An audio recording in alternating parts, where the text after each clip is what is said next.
Warning: Tongue and Geek contains heavy spoilers. If you haven't read, watched, or played the content being reviewed this episode, know that we will definitely spoil major plot points. Also, this show isn't for kids. We use words like and and it would take too much time and effort to edit them all out. Please don't tell our moms.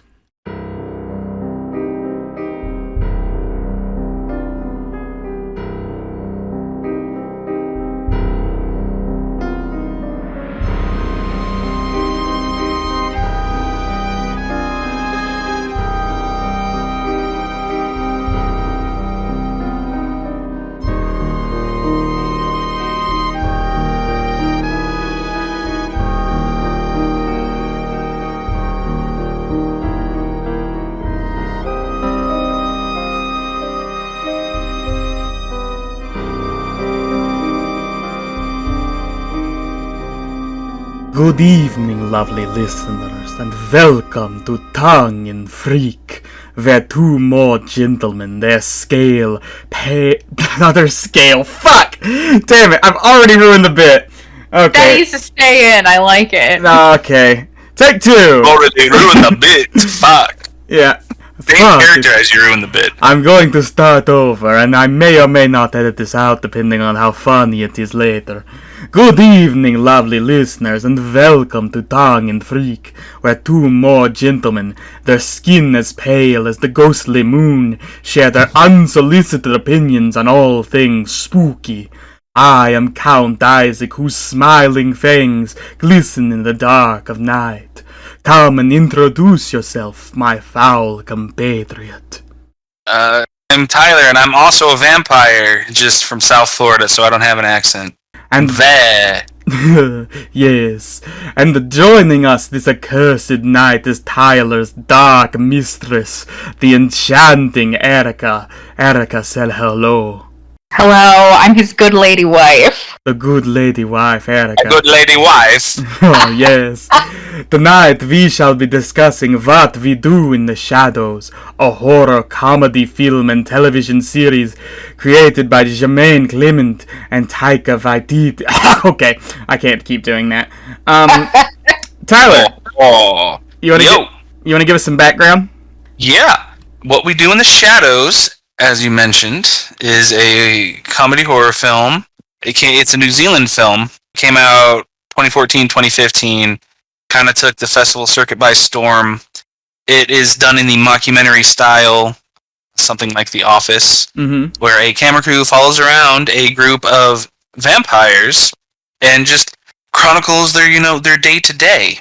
And I first heard about it, just through geek channels because that's what I'm plugged into. And I'm like, well, I gotta see this because it sounds hilarious. I saw it, fell in love with it, and immediately had to tell everybody I knew to watch it with me because it was hilarious. Yeah. And that's how I got Isaac here into it, and that's also how I got my good lady wife, Erica, into it. You're doing a Borat vampire, which I find very This is not Borat. This is you did my good vampire. You just said my good lady wife. My wife. My wife. My good lady wife. My wife. Bleh. The film was such a surprise hit. Taika Waititi decided to turn it into a show later on, and the show is also a runaway hit, and it's gonna have its third season premiere in September. I think Jemaine Clement is actually the head of the show. I mean, Taika Waititi's on there as an executive producer, but I think it's mostly Jemaine who's kind of running the show there. Well, why don't you Google it Okay. and find out? Are we just going to do on and off of Transylvanian accents this entire episode? That's gonna be the guess so. entire... I am down for that.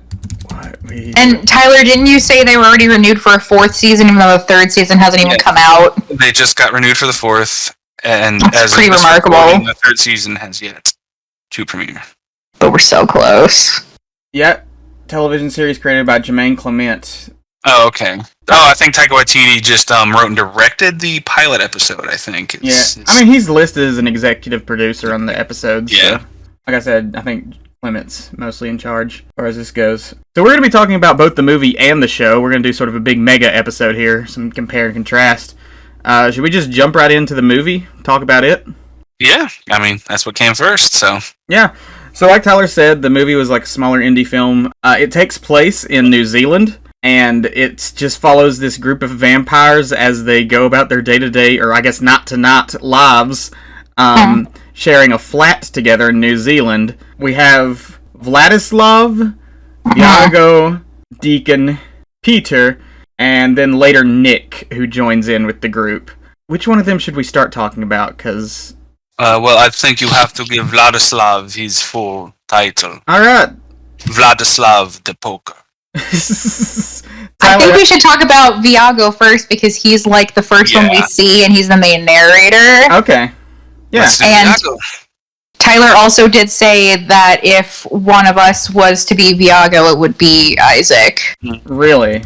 Because he's the most innocent and precious and pure, is what he said. Really, as if that's surprising. That's flattering, I suppose. Yes. He's also perhaps my least favorite out of the group. Oh, well, okay, well, we'll get into that. I mean, he's played by Taika Waititi. Yes. Yeah. Y'all want to start with Viago? Okay, well, the film opens with Viago rising from his coffin, and he's just taking the camera people through the tour of the house and kind of like what they do in the shadows. What's there to say about the what's funny about it is that there's been so many vampire stories for so long. They're like the most oversaturated monsters in pop culture. What makes this stick out immediately is that it automatically just takes the piss out of every sort of angle that you could come at a vampire story with. It's not romantic, it's not tragic, although they do kind of dip their toes into tragedy, but it's not like, operatic in nature. It's all played for laughs. It's all played for laughs. What I think is appealing about it, and when you meet Viago, it's just, despite being in death and being hundreds of years old and being immortal, life is still just mundane, even when you're dead. Like, you have routine, you have your foibles, you have your quirks, you argue with your roommates, and it's, even when you're a vampire, despite the vampirism of, drinking blood and being immortal, life just kind of stays the same. And I think that's what's so appealing about the movie and the show. Yeah? So what does that have to do with Viago? Nothing. It doesn't have anything to do with Viago. That's just where my mind was at. I asked you a question, but that was a good point. Yeah, the show's humor, or the movie's humor, is definitely very much based on this idea of turning the vampire mythos into something mundane, where you have these creatures who are hundreds of years old, perhaps even thousands, and they just go about their day-to-day lives in the modern world completely out of place and out of touch with the world around them, and trying to adjust to that very awkwardly, rather than being these dominating apex predators like we usually see vampires as. So that's where a lot of the comedy comes from, is just out-of-touch vampires who are so ingrained in their own time periods and haven't moved from there. So to focus on Viago, Viago is like a 17th century, like, dandy. Yeah, he's very sort of he's uptight. Like a fop. Yeah, very foppish and uptight. He's just... He's the one in the group who's, like, trying to keep everyone, like, prim and proper and everything. I think Taika Waititi actually said that, like, he based his performance on his own mother, which is pretty funny. That's funny. Yeah, so Tyler, now that you've taken, like, 5 minutes of our time, what are your thoughts on Viago, like I asked you initially? He's a fun character. I don't know if I'd rank him anywhere. I don't know if I want to, like, really rank the characters. You don't rank anything. But Taika Waititi plays him well. He's charming and he's goofy. He endears you to the character immediately, like pretty much all the actors in the movie. If you first see him, his hand comes out of the coffin as his alarm clock goes off, and he hits it, and he has this really cute moment where he's like, "This part always makes me nervous," and he's going to close the window, and he opens the drape, and then he's like, "Oh, night." Like that, he doesn't have a better system of knowing when it's night than I didn't die. I didn't catch fire and die. Creeping up to the window and opening it up. Yeah. And he takes us through the house and he introduces us to his other roommates as he wakes them up. Erica, what are your thoughts on Viago? I've asked Tyler twice now. Like, Viago, it's hard for me not to rank the characters, he probably ranks somewhere near the bottom just because Vlad is so high up there. Yeah. And we've got Nick, and then we've got Stu. But I thought it was really funny, is even though he is like the most innocent and pure, he has a masturbation scene that I had forgotten about. Yeah. That's probably his best joke. It is. It's really good in that he has like this, it's like we were talking about before. It's like a little bit of sadness because he had a fiance and he tried to get to New Zealand to be with her, but his coffin took too long to get delivered. So he gets there, she's married, she's happy. And every time I see it, I'm just like, you can kill him. You're a vampire, you can kill him. And he's like, nope, I didn't want to do that. I just wanted her to be happy. And you're like, oh. Aww. And he's got the silver locket she gave him that he can't wear. Yeah, and it's really great once they start learning technology. One of the first things that he does is he learns how to blow up the picture of her that he has in that locket. And there's this hilarious coffin masturbation scene where his coffin's just banging around. So he's a lot of fun. I like his ending a lot. And he's played very well. I think it's hilarious that he said that he based it off of his mother. I could see that. Yeah. I think Viago is at his funniest. I think the core of his comedy is this sort of like this desire to be prim and proper. Yes, that's part of it, but it's also like he's definitely the most like sort of socially awkward out of the group, while the others can do more cringeworthy things. He's the one that seems like most aware of how like out of touch and out of place they are. So like there's a scene where he invites over somebody that he plans to eat. And then, like, he's talking to them, and he's like, I want them to have a good time. I want their final moments to be happy. And then he bites into them and, like, hits their major artery, and it just starts going everywhere. He just starts, like, fuck, give me some towels. I need a towel. Put a towel down here. He's, like, freaking out. I think he's a bad vampire. That's what's funny is it's a ongoing gag. He does that once, and then when they're chasing Nick through the house, he walks in, and the other person that was there, he had bitten their neck, and he also accidentally artery, and he's fuck. Yeah, so Viago's kind of like I don't know, not like the bumbling idiot, but more like he's clearly the least in touch with his vampirism out of all these people, I feel like. Which is funny because he's not the youngest vampire. No. He's the middle child, kind of. Yeah. That's a good segue. Yeah. The youngest vampire is Deacon. Mm-hmm. At 183, he is the youngest of the trio. Yeah. I think all of the character introductions, just how they talk about like how they turned into a vampire, what they were before, is really funny, and that's kind of a conceit that they carry over to the show. They're talking like, oh, Deacon's like sort of like the young, brash vampire, the young rock star type, and then it just cuts to him and it's like 138 years old, and he's just like, well, I was walking, selling my wares, and I see a old creepy castle. I'm like, well, that's old and creepy. And then this monster comes and takes me away and bites me on the neck and keeps me in the dungeon, and that was Peter. And Peter's like the oldest one, who was a Nosferatu, and he lives in the basement. And we're still friends today. Yeah.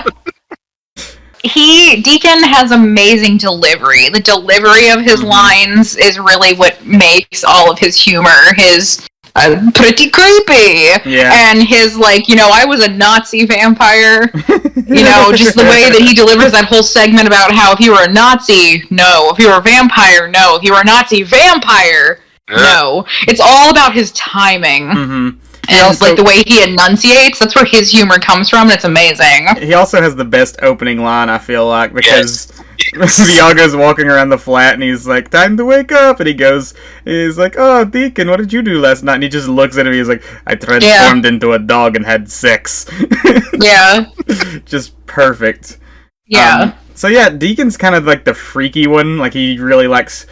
It's funny, because I feel like they're going for the whole sexual vampire thing, but they're showing how awkward and cringe that is, because Deacon's just like this. He does a whole erotic dance for them, while they're just sitting around in the room, and then Nick comes in later and he's like, what are you guys doing? And he's like, I'm doing a sexy dance for my friends, they're entertained. And then and the other two are just like, eh. Well, Deacon also has that line where he's like, "The vampires were just sexy," and he's just like sitting there in the chair looking like a doofus, and he just like gestures to himself like, "Obviously, we're sexy." Mm-hmm. Yeah. Obviously.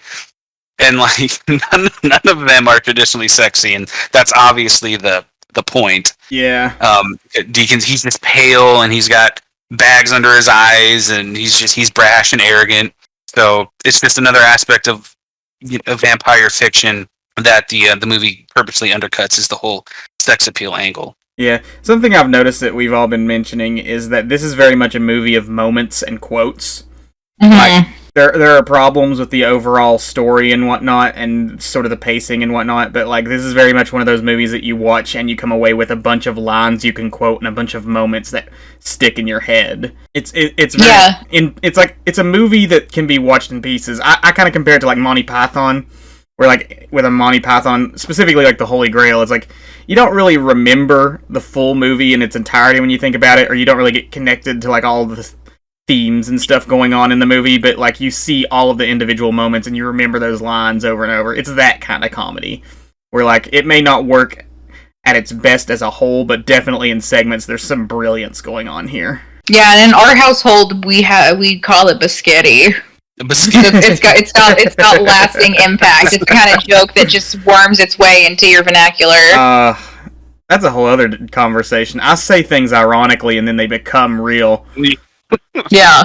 Well, when a piece of media just becomes like a quotable part of your everyday life, you know it did something right. Mm-hmm.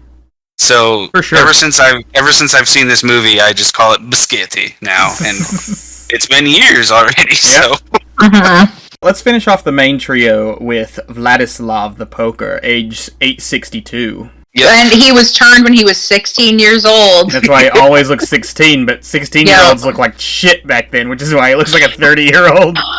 It's another great joke. It is. It's one of my favorite jokes of like the franchise. Tyler and I were talking about this. Is just that we have Vlad, who's like, that's why I always look 16. It was a hard life for a 16-year-old, though.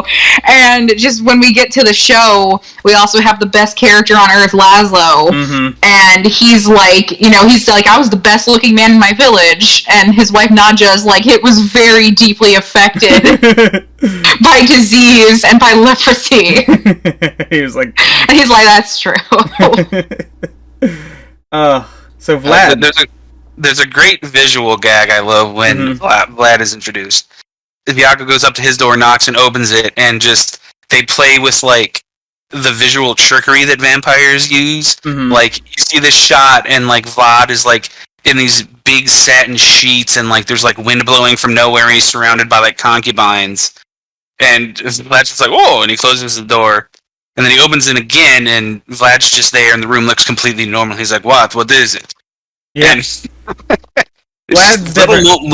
Little moments like that are just they permeate the entire movie. Yeah, Vlad's definitely like the Dracula here. Like he's the more like classic Dracula sort of vampire that we're supposed to think of. I mean, like that's the whole thing. He's like Vlad the Poker, Vlad the Impaler. He's very yeah. Played by Jemaine Clement. Yeah, we should mention. Yeah, and I think Vlad is probably my favorite of the main three at least. Because he's so damn funny. His whole bit with, like, not being able to transform anymore properly because he can't get the faces right. There's a scene where, like, he tries to transform into a cat and he's just got his regular human face on a cat body, and it's like... ugh. Well, he can't transform like he used to. He has this whole backstory where he was this big, imposing figure in his real life. And then when he turned into a vampire, he was even more of a monster. Yeah. He could transform into all kinds of beasts. He could hypnotize hordes of people and have massive orgies and stuff. But until he fought the Beast. The Beast. It's after his fight with the Beast. Mm-hmm. He lost his mojo and he's never been able to get it back. There's double payoff with the whole the Beast thing. One is he can't get the faces right when he turns into animals. The whole cat thing, and then later on in the end when we find out who the Beast is. What I love about Vlad is that even though he's the most monstrous of the three as far as like backstory and actions are concerned, he's kind of the most like vulnerable and heartfelt. And kind of chill too. Yeah. There's this part where they have a run-in with werewolves, and one of the werewolves drops a homophobic slur on him. Mm-hmm. And Vlad's like, "Hey, you can't say that. That's a very insensitive thing to say these days." And it's like he's an almost 1,000-year-old vampire who's murdered who knows how many thousands of people, and he's like socially conscious, like in that way. Mm-hmm. It's a cute little bit of character work. It's funny because none of his specific lines are coming to me at the moment, but he's very much just like his whole demeanor and the way he acts feels the most like consistently funny out of the group. Yeah, and he has a lot of good non-verbal moments. Mm-hmm. When later on, when Stu is like teaching them social media, and this was back when you could poke people on Facebook. Like, yeah, and you can send it. You can poke them, and then Vlad just has this look because his name is Vladislav the Poker. He's just like, oh, oh, he's like, yes. I really think that's the power of Vlad's character is through his facial expression. I mean, Vlad is already amazing because he is Tamatoa from Moana. So that's already a huge point in his favor. He's already glam. But just everything that he says with his facial expressions, like in that scene Tyler's describing, we know that his moniker is the Poker. Mm-hmm. And just Stu saying, yeah, you know, we can message her, we can poke her. He doesn't even have to say anything. His facial expression makes the joke for you. And then on the other side of the coin, later when they're talking about who is the guest of honor going to be at this, you know, party that we're all going to, he has such vulnerability when he says, like, I've heard a rumor that it might be me. And I'm just like, oh, all of your just, it's like the fact that he can say so much just by moving the muscles in his face. Yeah. Humor, emotion, I'm just like, wow. Yeah. Vlad is definitely like the best physical comedian, I think, out of the group. Just everything about the way he presents himself is funny. Mm-hmm. Like, I don't really have much else to say about him, though. He's also he's dead but delicious. He's also the one with the most like explicit, I feel like, character arc, except for maybe Deacon and Nick, who we'll get to Nick in a minute. But like, I feel like Viago's got his thing with, you know, his former love who he chased after, but it's sort of like a side one. Vlad's is very much sort of centralized. They keep bringing up the beast, and then we get to the climax where they go to like the Unholy Masquerade, which is this big undead party that a bunch of people go to. We find out the beast is actually his ex-girlfriend who, did she cut off his balls or something? She did something horrible to him. I think she just like kicked him in the balls or something.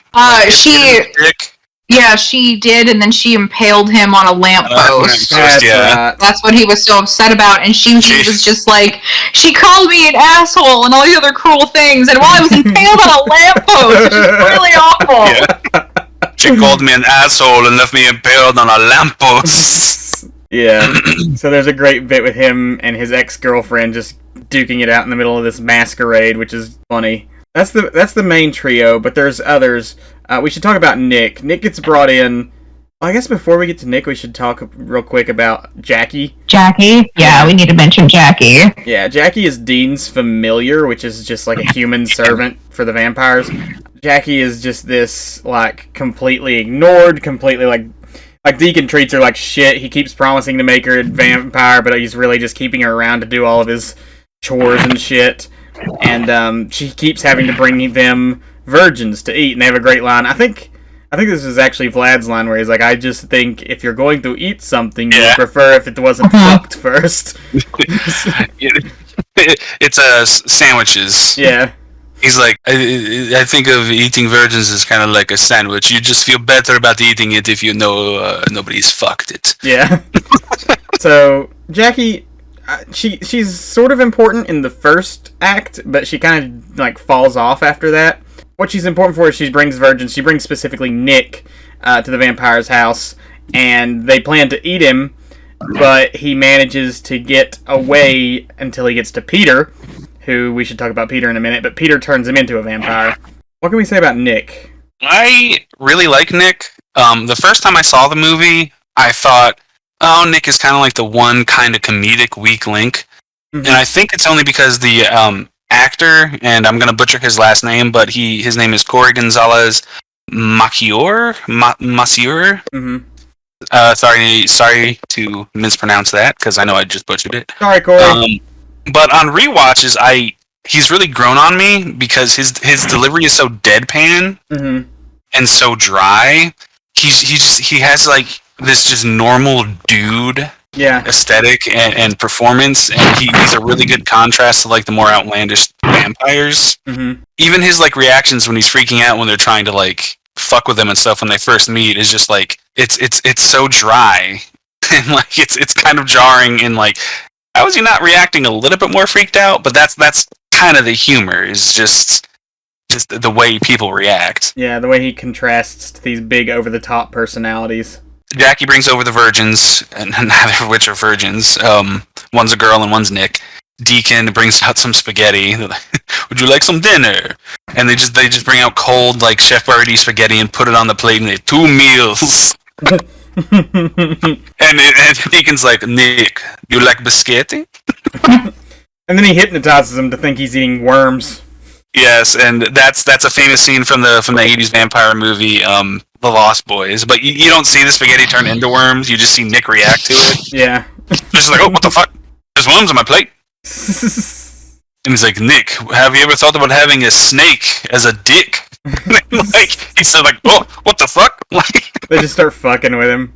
He's like, I'm out of here. They turned my spaghetti into worms. Like, and my dick into a snake. This is weird.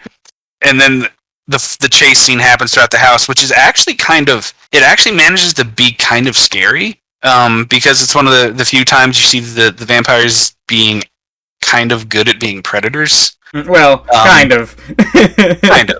kind of good. And one of them comes out of his backpack. That's pretty impressive to me. There's some really fun visuals. They teleport all over the house like instantaneously.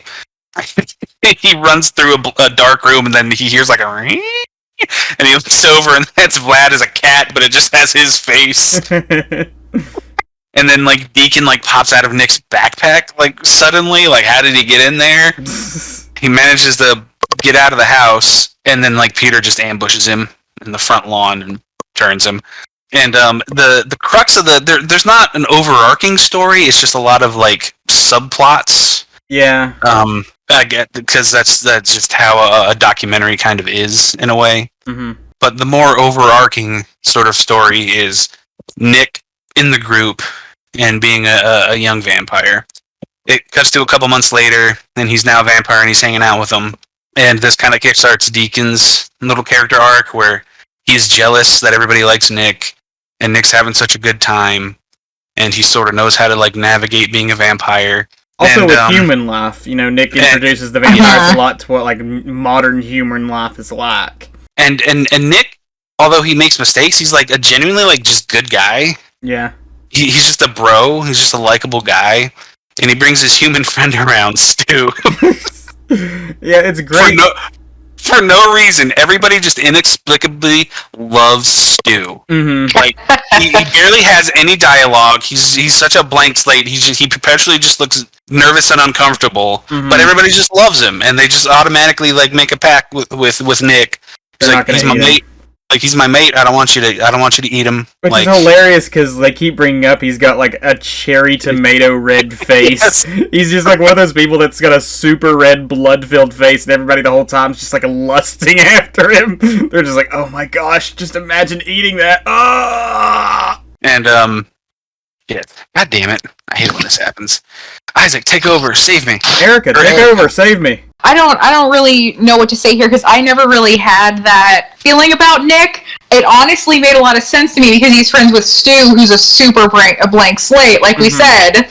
I very much, like, if I had to, it's hard because if I had to rank somebody last, I almost want to say Deacon because I'm very frustrated with his arc. But this last time around that I watched it so we could talk about it, it's probably like my third watch. I realized that, like, Deacon is, like, the youngest, so it's kind of like youngest, like the youngest child in a family. He feels like he's being replaced a little bit. He's not the young, cool one anymore. He's very, like, oh, Nick is wearing the same jackets as me. Like, tell him to get his own style. Yeah, the spoiled brat. Yeah, he can't enjoy, like, the great things Nick is bringing into their life, like the technology and things like that, getting into an actual club, because he's so hyper-focused on, like, his role being taken away. So that pettiness in Deacon is a little bit what makes him, even though he's really funny, like, the least appealing to me. It is nice that he grows, but it is funny that even though he has problems with Nick, he does not have problems with Stu. Everybody loves Stu. Oh, yeah. Like... And like you guys said, I'm the kind of person who blushes really easily. If I have an alcoholic drink, I flush really easily. So it's really funny. That's just like running joke. They're just like, look at all those, he's the reddest guy I know. Look at all the blood in his cheeks, and how they constantly have to see that and be around it. Mm-hmm. And I just like how they constantly avoid like obvious places where the story can go. Like Stu just kind of just accepts that he's with a bunch of vampires and that his friend Nick is a vampire. Mm-hmm. And he's just part of this group now, and he goes out with them and he has fun with them. Yeah, to the extent where they put him in mortal danger by bringing him to this vampire party. Mm-hmm. They just kind of forget, like, hey, Stu's a regular guy.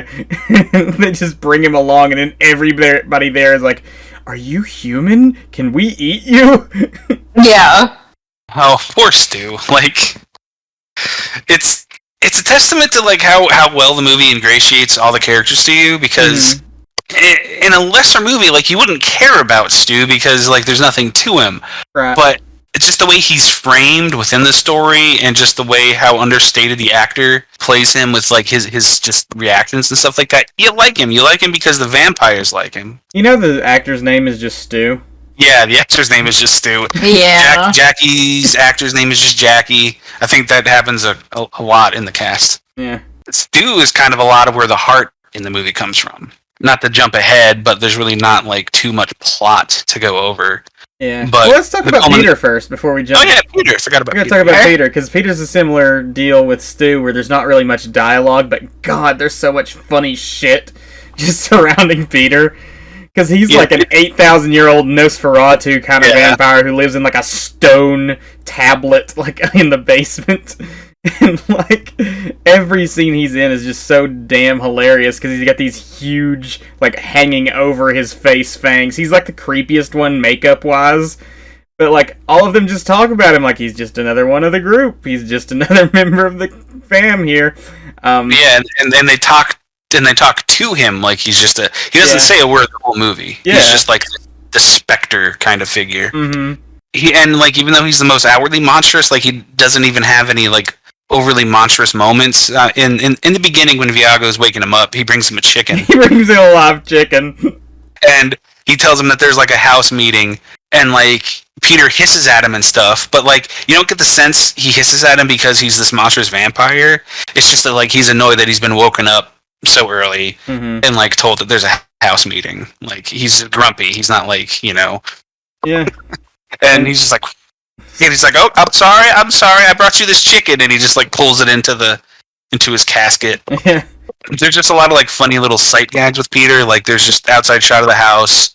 In the upstairs window, you just see him like float by slowly and like stop and look out the window to the cameras a little, and then just keep floating.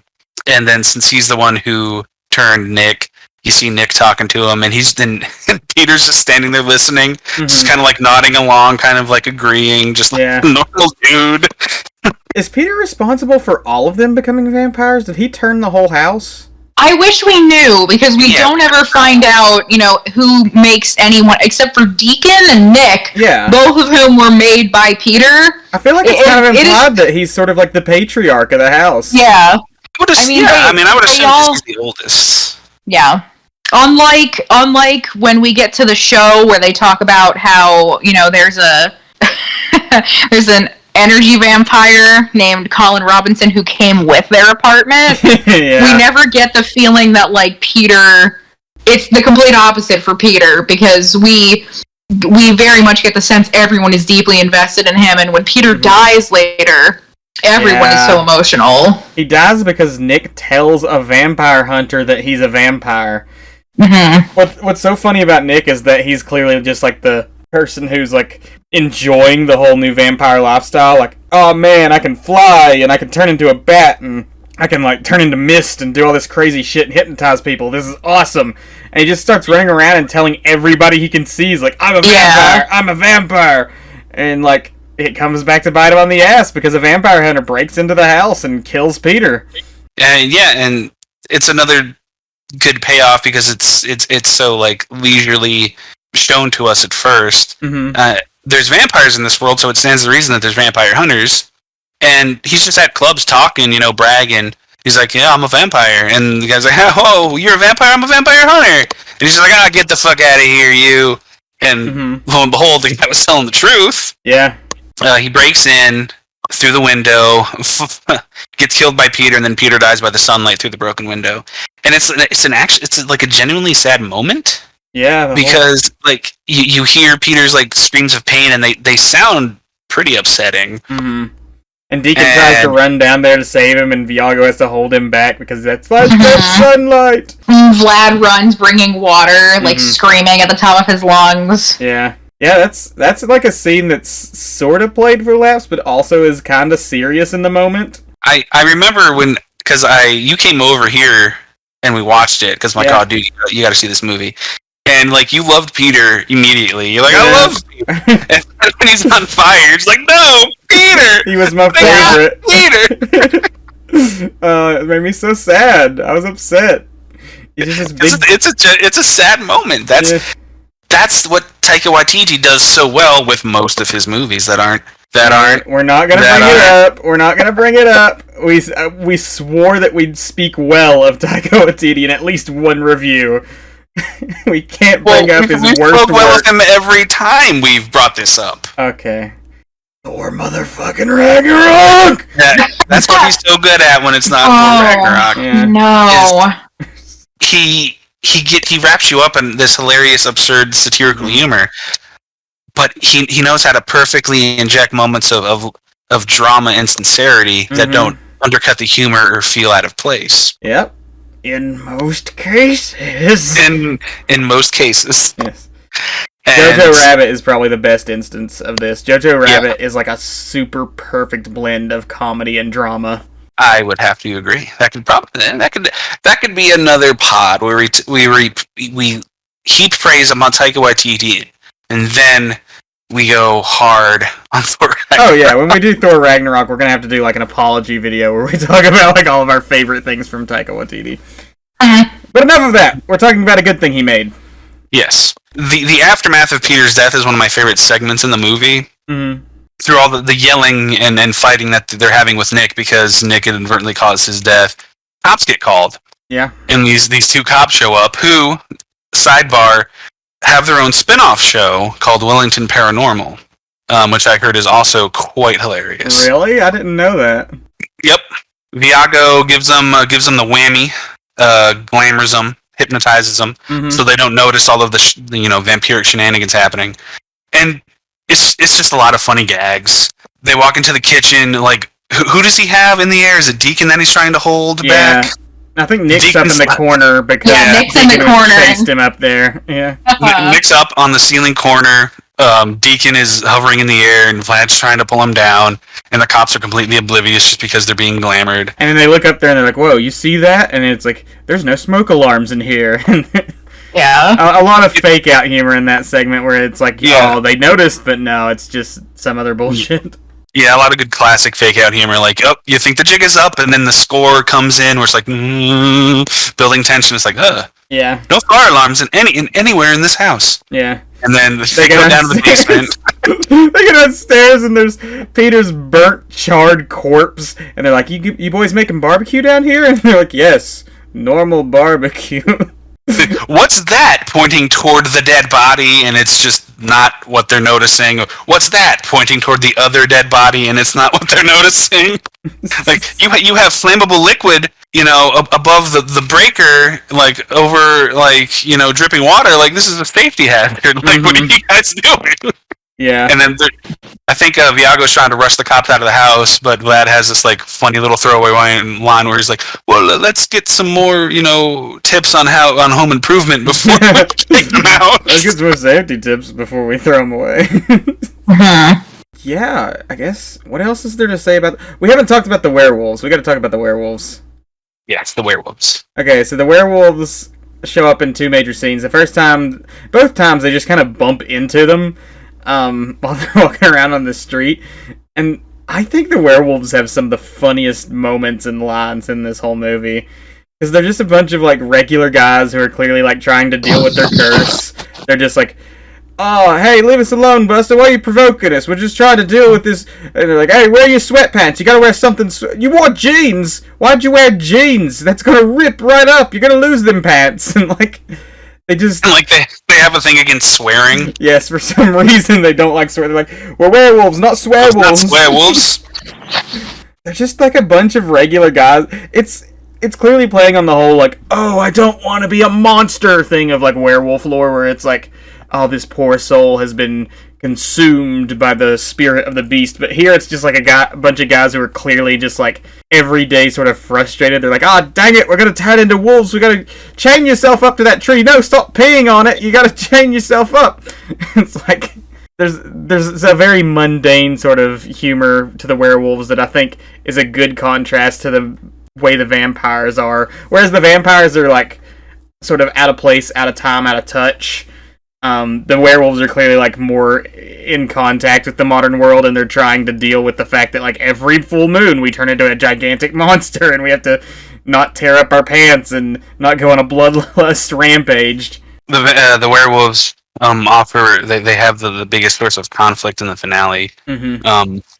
After they leave the ball where everybody wants to eat Stu. Mm-hmm. Well, first everybody catches wind that Stu's a human. They all want to eat him. Mm-hmm. And Viago and Deacon are trying to get him out. Yep. And Vlad didn't want to go because the beast ended up being the guest of honor. And then he like doesn't feed and then allows himself to start like aging, getting old and decrepit. And then he like shows up like just as things are getting tense and like he's all dapper and young looking again. And then he starts getting into it with his ex and her new boyfriend.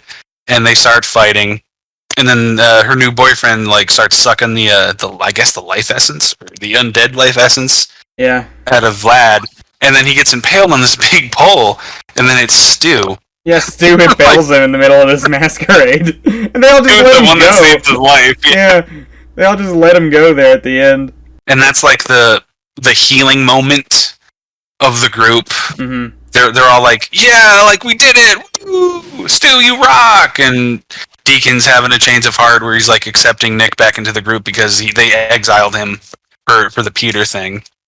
But then they run into the werewolves again as they're chaining themselves to trees to not run a rampage through the countryside. And shit gets out of hand, and it's they're fighting the werewolves. Everything is like the vampire's fault. Every time they come across the werewolves, the werewolves are just like, we don't want any trouble, just move on, mate, we don't want nothing to do with you. And then the vampires are just like calling them dirty dogs and shit, just like trying to provoke them. And then when they actually turn into werewolves, they're like, oh shit, we gotta get the fuck out of here. We forgot that they turn into giant hairy monsters that can rip us apart. And they start fighting. And one of the cameramen gets it. He dies by werewolf. And then the second, like, genuinely upsetting moment happens where they get Stu! Yeah. Stu gets attacked! And seemingly dies. And Nick's all upset. And Deacon comes to console him with, like, a ridiculous fucking monologue. Oh, he's trying to make him feel better, but it's all just, like, sometimes you watch your friends die. Yeah, This moment is the only moment where they kind of play into the tragedy of being a vampire. Mm-hmm. He's just like, this is what it is, you know? You have to watch everybody die because you don't die. And he says something along the lines of, sometimes you watch them make a mask out of crackers and then get attacked by geese and ducks and raccoons. And it's like, what the fuck are you talking about, Deacon? Who made a mask of crackers? What? Yeah. We should probably mention that like 90% of the script is just improv. Oh, yeah. I think they had how many hours of footage? They shot hours of footage, most of it improv, and it took like a year for them to whittle it down to a 90-minute movie. Mm-hmm. It's such a fun scene because it's just Deacon being so outlandish. Like he's describing all these ways that you would lose your loved ones that just don't make any sense whatsoever. And he's just like, and then at the end he gets real heavy and he's like, where they die of old age and they start forgetting things and it's awful and you just have to watch it. And then he's like, I hope I made you feel better. Like, he spends half the time being nonsensical and the other half being a huge downer. But it's such a cute moment because he's genuinely trying to help Nick. Yeah. But it all turns around in the end because it turns out Stu didn't die. He was just turned into a werewolf.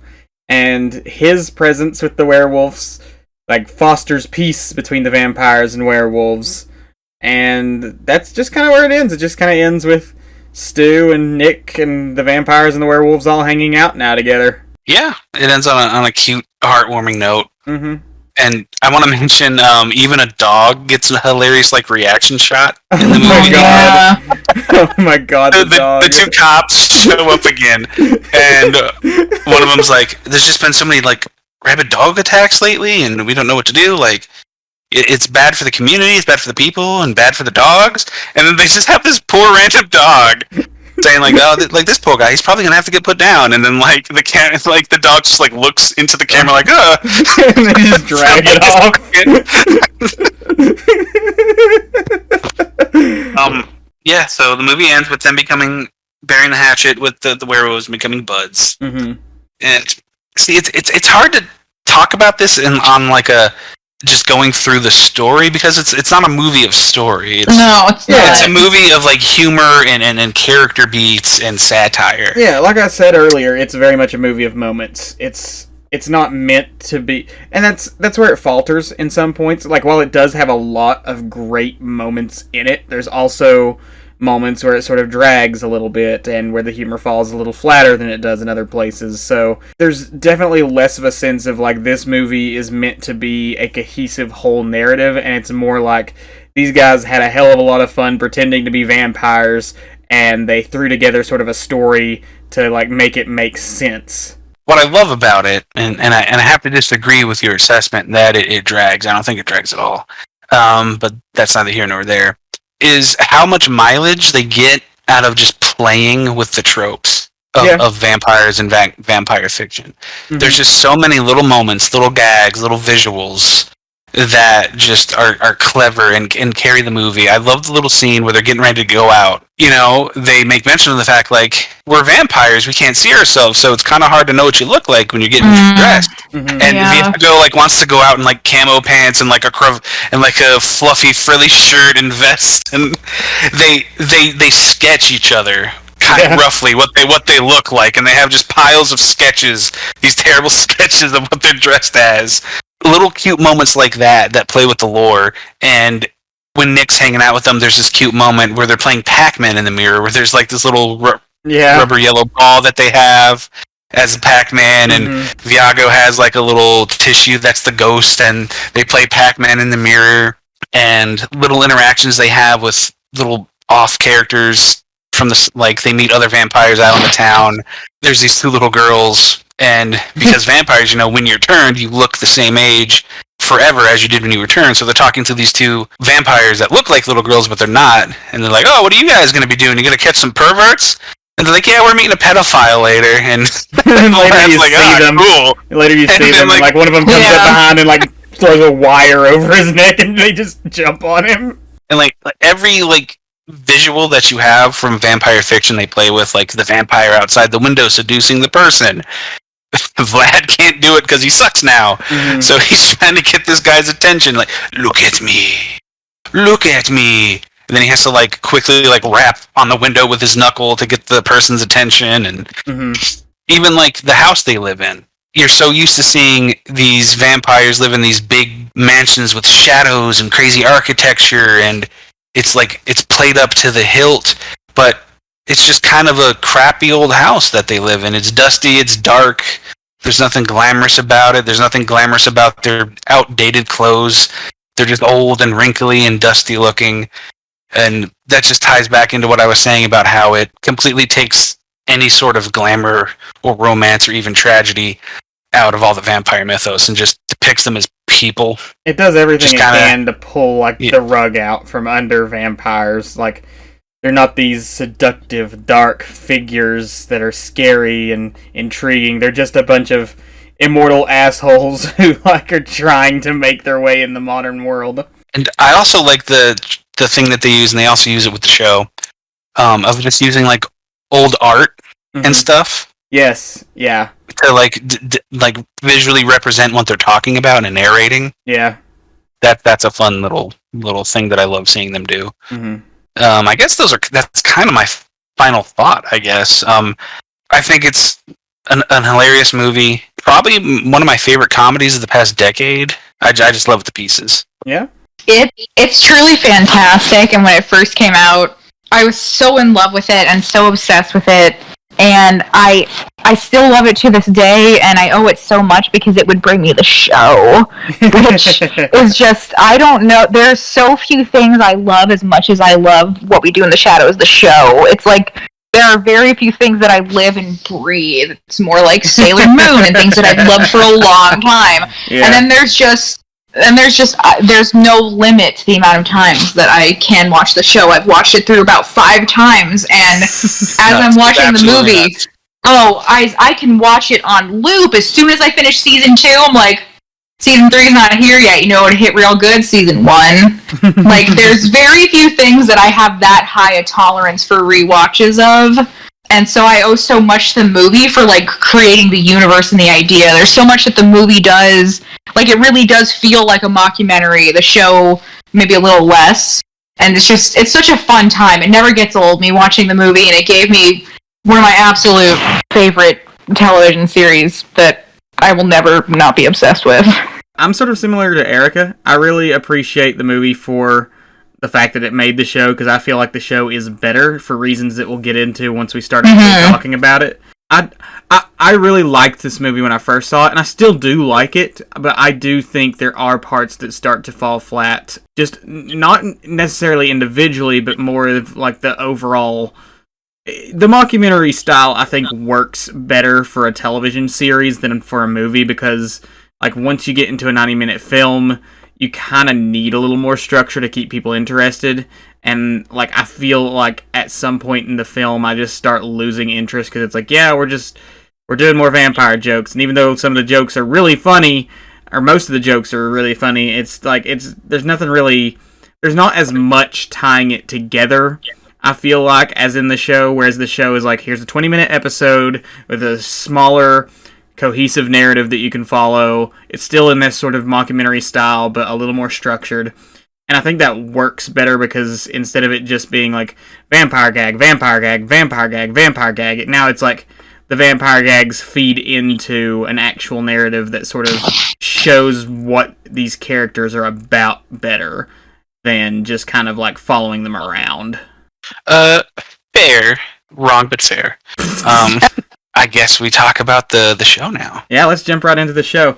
As of this recording, only the second season is out. The third season will have started by the time that we actually put this up, but we're only going to be talking about the first 2 seasons. So the show follows a whole new group of vampires. Nandor, Laszlo, Nadja, Colin Robinson, and Nandor's familiar, Guillermo. It follows them. They're all in America, in Staten Island.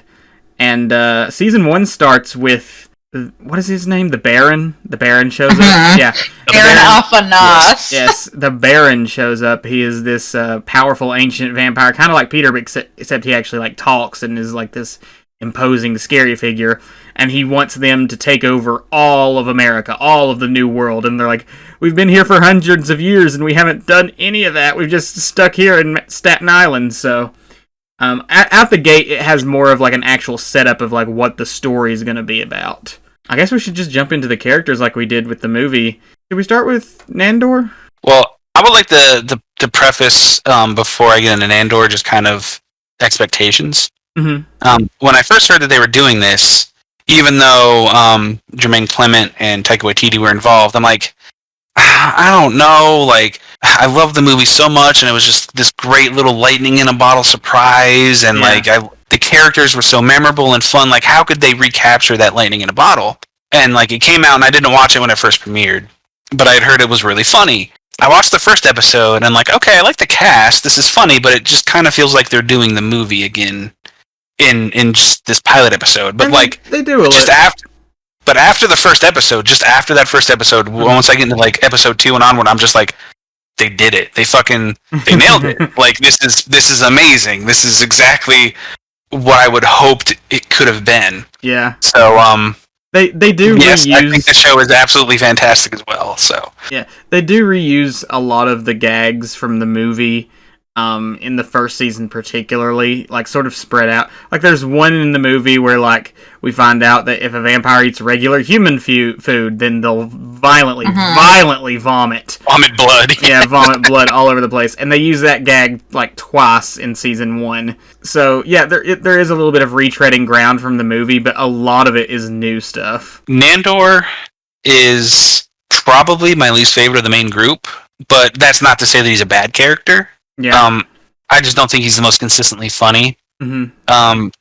He's kind of he's not like Deacon, but he's got the Deacon dynamic of Guillermo is his familiar, and he's also a dick to his familiar in the way that Deacon was a dick to Jackie. It's much more central to the plot here, though. Jackie sort of falls off definitely. after Act 1. Nandor and Guillermo's relationship is perhaps the most crucial aspect of this show, because if you have to sort of like say there's a protagonist, if you have to point to one of them, it's Guillermo. It's Guillermo, yeah.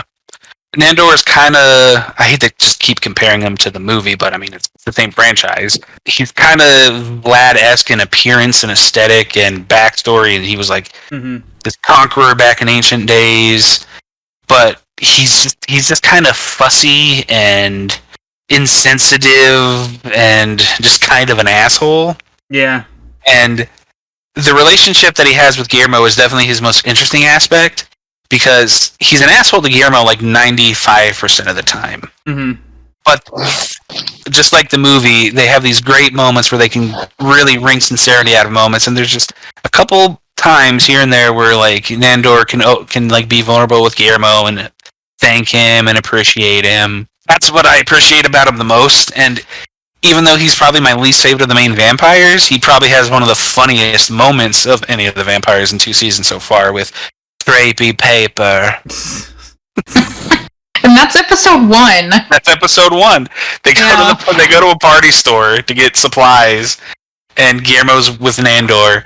So much of the comedy of this franchise is wrung out of like from the the naivete they have of the real world. Yeah. And he's just looking at crepe paper. And he's like, Guillermo, paper. look at this crepey paper. Creepy and Guillermo's paper. like, he's just like, crepe paper. Yes, crepey paper. It's cute little ideas like that the writers come up with that just keep it so fresh. I don't know how they do it. It's the execution of them too. Like a lot of these jokes aren't funny on paper, not even on creepy paper. But like their execution is very, very well done. These are very good actors pulling off the comedy here. Yes. Erica? And we should probably be giving... Sorry, I didn't mean to cut you off. We should probably be giving the actors' names to Yeah, so Nandor is played by Kayvan Novak. I'm probably saying that wrong, but Kayvan Novak. I think that's right. Yeah. Nandor's really interesting. I do think that he would probably be my least favorite if I had to pick someone, and all of his appeal really comes from his relationship with Guillermo. Mm-hmm. It's funny because he's very much the most petulant. Like, these are very spoiled, set in their ways vampires who are very, like, sheltered from the outside world, which, solicits a lot of gags and a lot of good things. But just, he's very vindictive a lot of times, and it's interesting because we get his past where he was previously the ruler of a country in Iran in the 1200s, and he had like 34 wives, he had a harem, so you kind of understand why he is the way he is, but it's to see him carried over in his relationship with Guillermo is interesting. But then also to see how much he cares when Guillermo leaves, when he decamps for a while and is no longer in the house, and notably later in the series when they get taken before the Vampiric Council, because I'm sure we'll talk about this in a bit, but, Baron Afanas gets murdered by Guillermo accidentally, and when they're brought to justice with the penalty being death, the council is ready 100% to just be... They don't think Guillermo killed him, they don't think he's strong enough, cool enough, But they're like, you know what? He's a good scapegoat. We can just eat him. We'll get on with it. We'll let these vampires go. And Nandor says, no. You know, we killed him, even though he knows they didn't. Yeah. He stands up for him and is willing to sacrifice his life for him. Yeah. He's a very interesting character.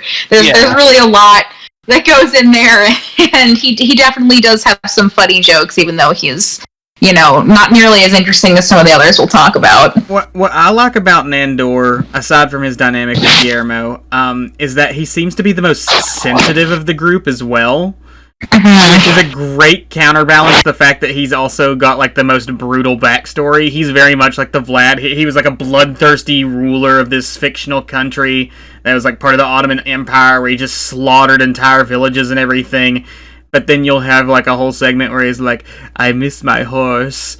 I used to hang out with my horse all the time. He was my best friend, and I had to eat him. And it's just like, he's very much got a bunch of these moments where he's very sensitive and very, like, seemingly innocent, and then he'll just say something that reminds you, like, oh yeah, this guy slaughtered and pillaged his way across, like, an entire nation-scape for hundreds of years. So, I think that's where a lot of his comedy comes from.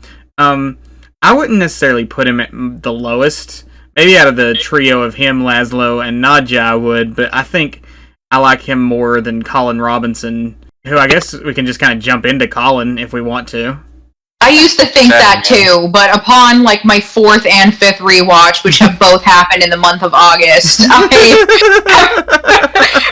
I do if I'm not working is be watching the show. I've really come to appreciate Colin Robinson. His humor is so like weird and bland, and maybe it's just the fact that like I'm so immersed in the month of August with like, you know, office work that I just really find his humor of him just, you know, literally draining people through like boredom and annoyance, honestly just tickling me so much. And he does genuinely, you know, like those moments we were talking about before. He also has his moments of like sticking his neck out for the group. Yeah. And so he's really interesting. I used to constantly be like, oh, it'd be better if he wasn't here, but he's grown on me a great deal. I'm sorry. You should go first. I was gonna say, my opinion on Colin flips back and forth, because I think the problem I have with him is also the reason he's a good character, is that he is an energy vampire. His entire deal is that he's, like, basically bores or frustrates people into, like, sapping their emotional energy instead of actually, like, drinking blood.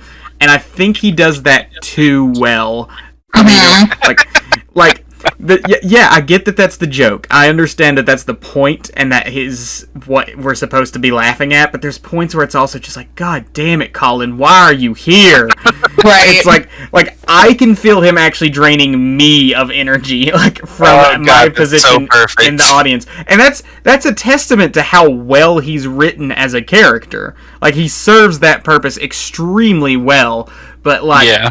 It's almost frustrating in some cases, because it's like there'll be like a good rhythm going with all of the others like throwing gags back and forth at each other, and then Colin will step in and just like it comes to a screeching halt, and it's just like, God damn it, Colin, you just ruined this whole mojo that was going. But like I agree that he's absolutely hilarious in season. I love the episode in season 2 where like he gets promoted and he starts becoming like more and more powerful. That episode is great because he starts developing new powers and he grows hair. Yeah, he copies himself. He just starts and then he bores himself to death. Like, there's so many great moments with him and I enjoy it, but like there's also a lot of moments where it's just like, shut the fuck up, Colin. You're just killing the vibe we got going here. I guess I can see your point. I think it's a stroke of genius to have a different form of vampire in the group. Yeah, for sure. For one, and Mark, God, all these hard to pronounce names, or maybe I'm just terrible at words. Mark Prox is his name, and I love really good, droll, dry humor. Colin Robinson just gives it. Like, he cracks me up constantly, constantly, because just he's so perfect at being, and then he's probably the best vampire in the group. Like, I I'll never get tired of the visual gag of like characters bickering and fighting, and then like it'll pan to Colin, and he's got like his glowing eyes and like his mouth open, like like just like feasting off of the negative energy that everybody's putting out. Yeah. Just his whole vibe of just being this mundane, boring dude it's pitch perfect. It's hilarious, and what's funny is like it's so good. I can't tell if he's always trying to feed, or how much of it is actually Colin just being a genuinely boring person. Like in general, like it's obvious he knows how to weaponize boredom and mundanity to his advantage. But I also just think it's part of who he is. Yeah, I love how later on in the episodes he's trying to be genuine, and in that episode that Isaac was referencing where he's going to get promoted, he's genuinely trying to like connect with his roommates and not want this promotion because he likes spending time with them, and everyone's just like, go away, stop draining us. And he's like, the problem with being like an energy vampire is they think you're doing it all the time. And he's all like, I don't live to eat, I eat to live. And his humor is just it's some of the jokes that I love most. And one of my favorite episodes is the one with Bloody Mary. Yeah. And they get an email virus, and that whole thing isn't possible without Colin Robinson. Yeah, because he fucks with them. He does.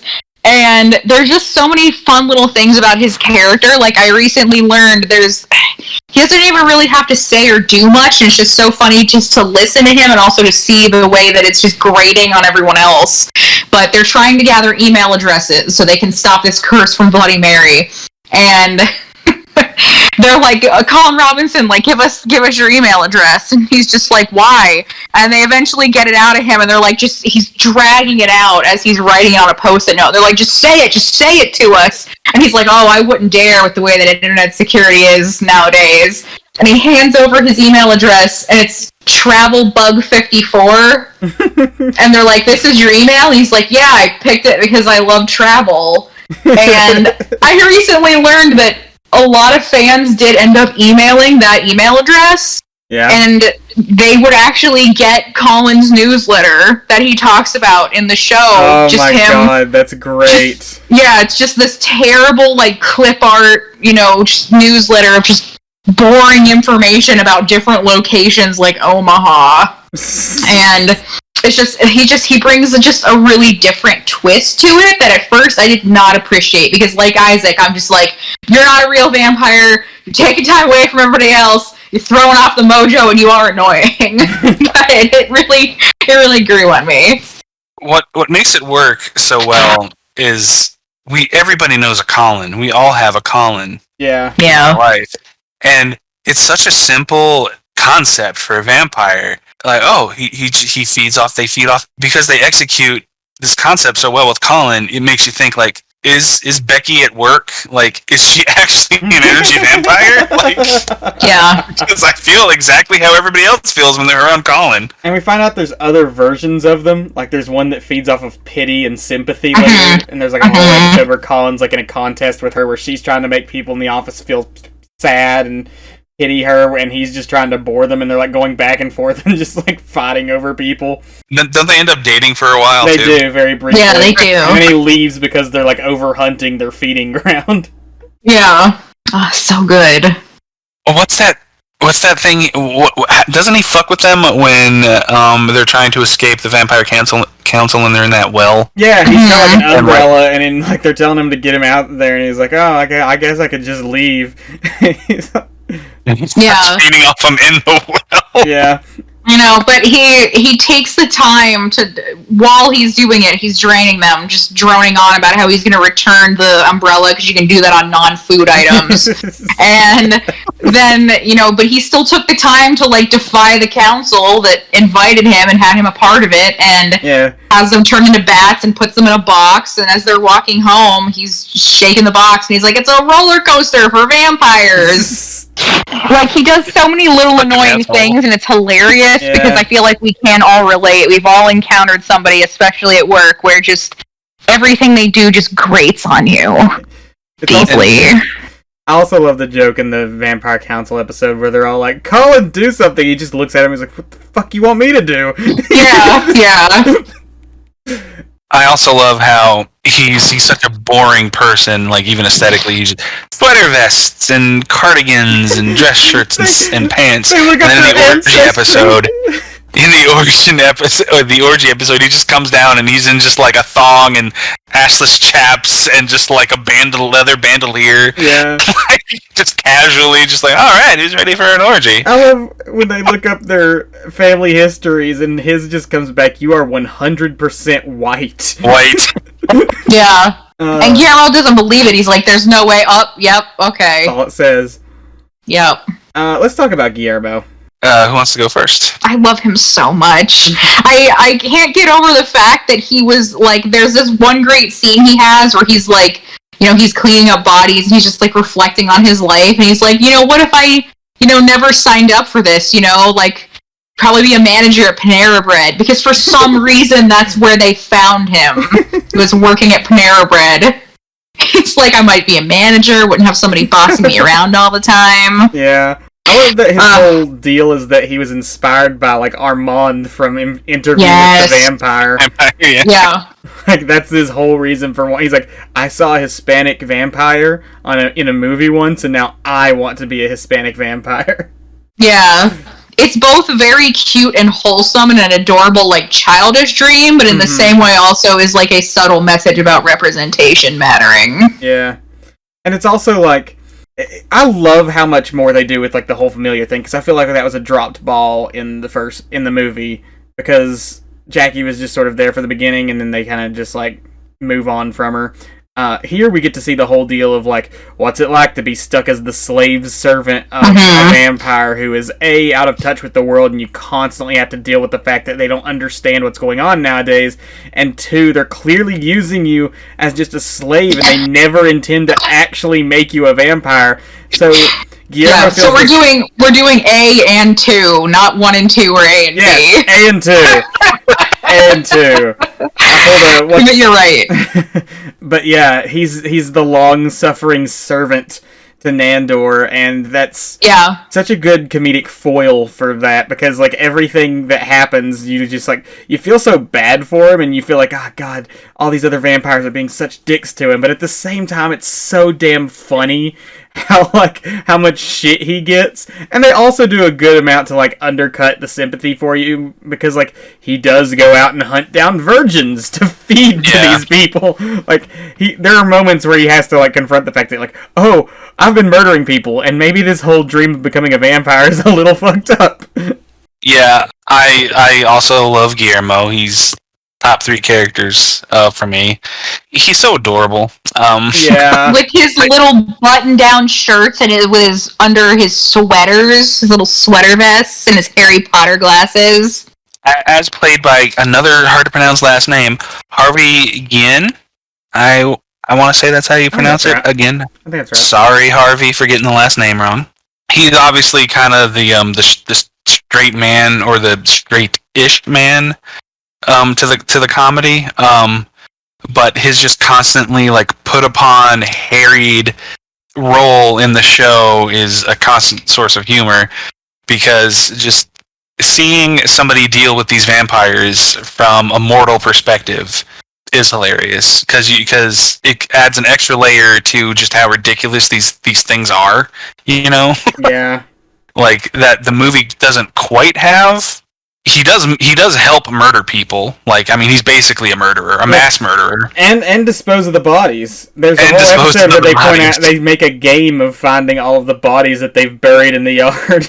But, like, what makes it work is that he's just this unassuming looking guy. Mm-hmm. He's just a guy. He's just a guy with glasses and sort of a dorky aesthetic, But he wants to be a vampire. He loves vampires so much. He's attached to that cliche that the movie and the show undermine, of the romantic, powerful idea of being an immoral vampire. Yeah.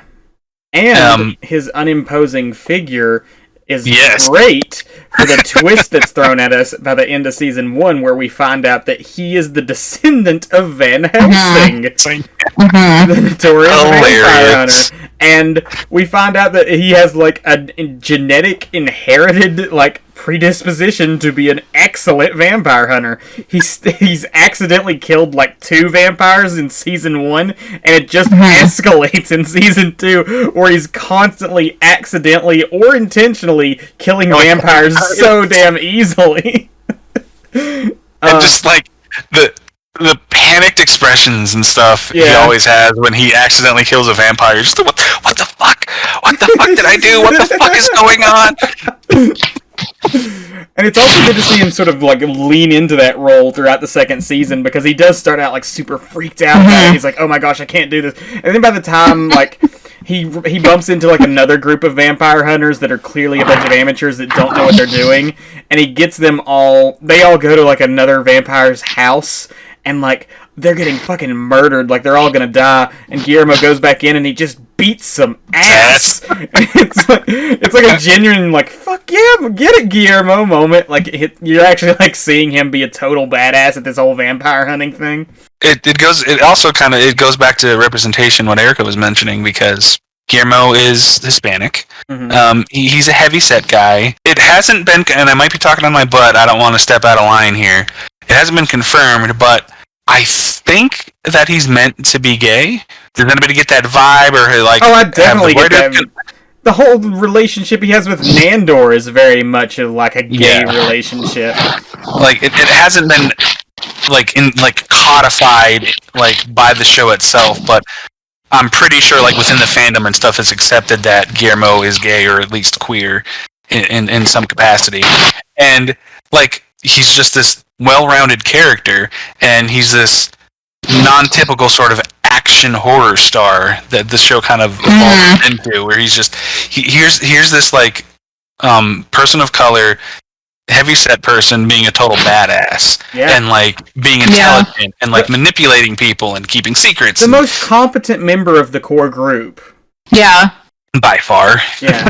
By far. And I love watching him struggle with his affection for vampires, for them, and his desire to be a vampire, with being constantly fed up with being shit on by them. When he meets up with that group of amateur vampire hunters, and they're like talking about how disgusting vampires are and how pathetic familiars are, and he just like looks at the camera and just like, no, they're not pathetic. And my favorite Guillermo moment is in the orgy episode is one of my favorite episodes in general.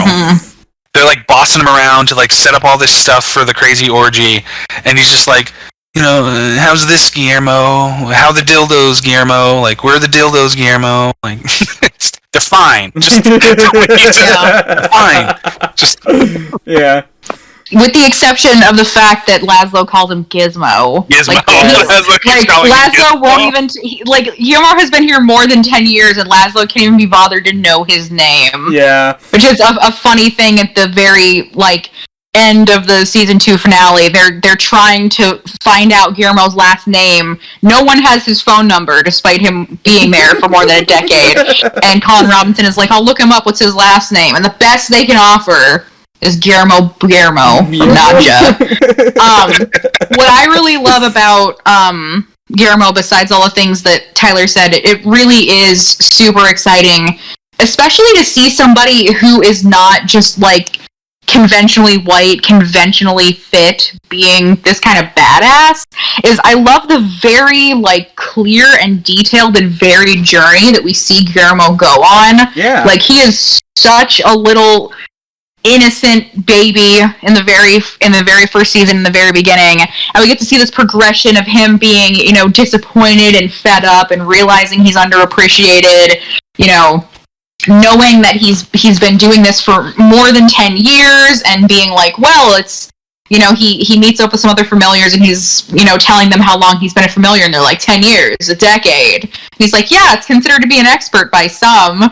And just seeing these elderly familiars who are in their 80s and they still haven't been turned. The fucking cat. And then just the slow, yes, Sam is one of my favorite parts of the show. I love him so much. What a good gag. And just kind of like watching him get more exposure and just kind of become like more cynical, realizing that, you know, he has this power. There's a funny part, you know, at the end of one of the episodes where he's like, I came back and, you know, my master's going to appreciate me more. And if he doesn't, he just shows how he has all these steaks in his mini fridge. And just by like the very end of season 2, especially after we've been introduced to like the witches and he's kind of seen how there's a similar dynamic there, he's just like very over it, like openly just like fuck it, just like burnt out. Yeah. And then we have like the amazing culmination of Guillermo just kicking ass to save like his friends and just killing like hundreds of vampires. the very end finale. After there's a whole bit, because they do like a whole bit on stage about how weak and pathetic he would be, and then he just shows up and kills everyone. And it is really interesting, his relationship with Nandor, because Nandor knows he's killed vampires. Yes. And he knows that if anyone finds that out, Guillermo will be killed, and he keeps that secret, even from Nadja and Laszlo and Colin Robinson. Yeah, the dynamic between Nandor and Guillermo is definitely like the core of this whole series. Like as much as I love the other characters, and we're about to get to the stars of this show, the power couple. Yeah. Guillermo is definitely what we could consider the protagonist here. He's the one who sort of drives all of the action forward in terms of like the overarching story. True. Let's get into the power couple. Who should we start with? I mean, I guess we just got to talk about them in tandem. Laszlo and Nadja. Yeah, Laszlo Cravensworth. And does Nadja have a last name? She's just Nadja. Nadja. Yeah. Now, played by Matt Berry and Natasha Demetriou. Laszlo Cravensworth, as played by Matt Berry, is one of my favorite television characters of all time. He's a goddamn quote machine. I don't understand how Matt Berry, as this character, can just be on fire so much in every episode. Scene he's in. Just, he's an inhuman level scene stealer. I just don't get it. He's fantastic. Let's talk about the character instead of just praising him. He's like an English nobleman. He's a massive pervert. To the extent that he has a bunch of topiary sculptures of vulvas in the yard. One of his wife, Nadja, and one of his mother. And some of his favorite prostitutes, because as he admitted in season 1, he was Jack the Ripper. I was Jack the Ripper. It's so fucking funny. Everything he does is just so funny. And I think so much of it has to do with like his inflection. I think one of us sent like a Tumblr post to one of the others, and it was like, basically, imagine a vampire who uses slang from every single era that they've lived in. That's Laszlo. The way Laszlo talks is like he's got that English nobleman thing, but he constantly is throwing in like modern slang, calling people like wackadoos and fucking idiots and shit. There's no level of like Laszlo being like a genuine vampire, like stuck in his era, except for the fact that like he's out of touch like everybody else is, but he's out of touch in a way that's more like he would be out of touch no matter what era he was from. He's just a complete and total nut job who's like was blessed / cursed with vampirism to allow him to just continue to be a nut job and completely freak people out no matter where he goes. I can't do anything but gush because he's just hilarious. Yeah. It's hard for me to even kind of like pinpoint like what I want to talk about him, because like every Laszlo-centric scene or episode is like my favorite scene and episode. Going back to the orgy episode, I really love orgies. He used to be in porn. He's been in porn for like decades. Decades. Like he's just in the 18th century there was this new fantastic medium created, cinema, and then about a week later, pornos. And he just like he's been in porn from the very inception of film all the way up through like the 90s. he just seeing the little clips of him being in like porn from the 50s, porn from the 90s, and the porn from the 90s is a Seinfeld parody. And the one of the 50s, it has one of my favorite quotes. He's like, "Oh, hello, it's time for some 69 skidoo." I mean, no, damn it, I fucked it up. Oh no, man, I fucked it up. We're leaving that. Okay. Yeah. Anyway, the payoff is 69 skidoo. Laszlo has got so many things about his character that it's impossible to really point to any one element of his character that makes him great. He's a fucking coward. There's a whole episode where, like, this vampire that he pissed off a long time ago for cheating him on rent at, like, a bed and breakfast that the other vampire was running. The other vampire, by the way, is played by Mark Hamill. Fucking hilarious, fucking great. But they're about to have a duel, and Laszlo just fucking flies away and starts a new life in Pennsylvania for like a week and a half as Jackie Daytona, human bartender. And like this whole episode is just him hiding from this other vampire. And he went to Pennsylvania because it sounds like Transylvania, and that's cool. Exactly. He's a massive coward. He's like... there's so many things about... He's also, like, super into this cursed hat that he has made from witch's skin. Like, he thinks it looks fashionable, even though it's got a massive curse on it that constantly gets him hurt. Like, there's so much about Laszlo that you can point to and say that's hilarious and great, but you really just have to see him in order to understand his value as a character. Just quoting him badly and talking about how funny he is doesn't do him justice. No. So much about Matt Berry's performance. Yeah. I love the ghost episode where where Nadja and Nandor kind of have like substantive things to resolve with their ghosts. But Laszlo's ghost, he died as a human mid-orgasm. Like, he was about to orgasm, but he died before he could. So his ghost has just been wandering around waiting for release. So the only thing he has to do is get Laszlo to help him orgasm, and then he can pass on. I can't do it. These hands are spectral, but your meaty human hand. And then, of course, we get the fucking sight gag of the entire room just being covered in ghostages. In ectoplasm. Any last thoughts on Laszlo before we move on to Nadja? I mean... I could just sit here and try to quote him all day, but I think that would make an insufferable podcast. Yeah. Erica? I don't even know how to begin to describe the depths of love I have for Laszlo. It's like when you try to imagine meeting somebody face to face, like an actor or a writer that you really like, you just like freeze up. There's no way to describe it, but it really is so much in his delivery and his mannerisms. Like, there's this one... like, very small interaction that he has with Nadja where she's like, "I told you so," and she's coughing, and she's like, "Told you so," and he's like, "No, you fucking didn't." And just the way he says it and the hand gesture that he does with his black nail polish, it is always glossy and on point. Mm-hmm. Like, this is the kind of character that you have to see, you have to hear, you have to experience. Like, he's absolutely out of this world, and he's part of why I can watch this show on repeat. It just never gets old. And don't forget, Bat! Yeah, he just screams Bat every time he turns into a bat. I also really like... Oh, I'm sorry. No, go ahead. We almost never get to see, like, monogamy in a vampire relationship. Yeah. So it's really interesting to see that they have been together for hundreds of years, and how, like, they may have arguments, and, you know, he's got his pornos, and Nadja has her Jesk, which we'll talk about later. But, like, they're still very devoted to each other, and he just completely... like, idolizes Nadja and loves her and calls her, like, my good lady wife. Yes. Lady wife. And sweet syrup pie.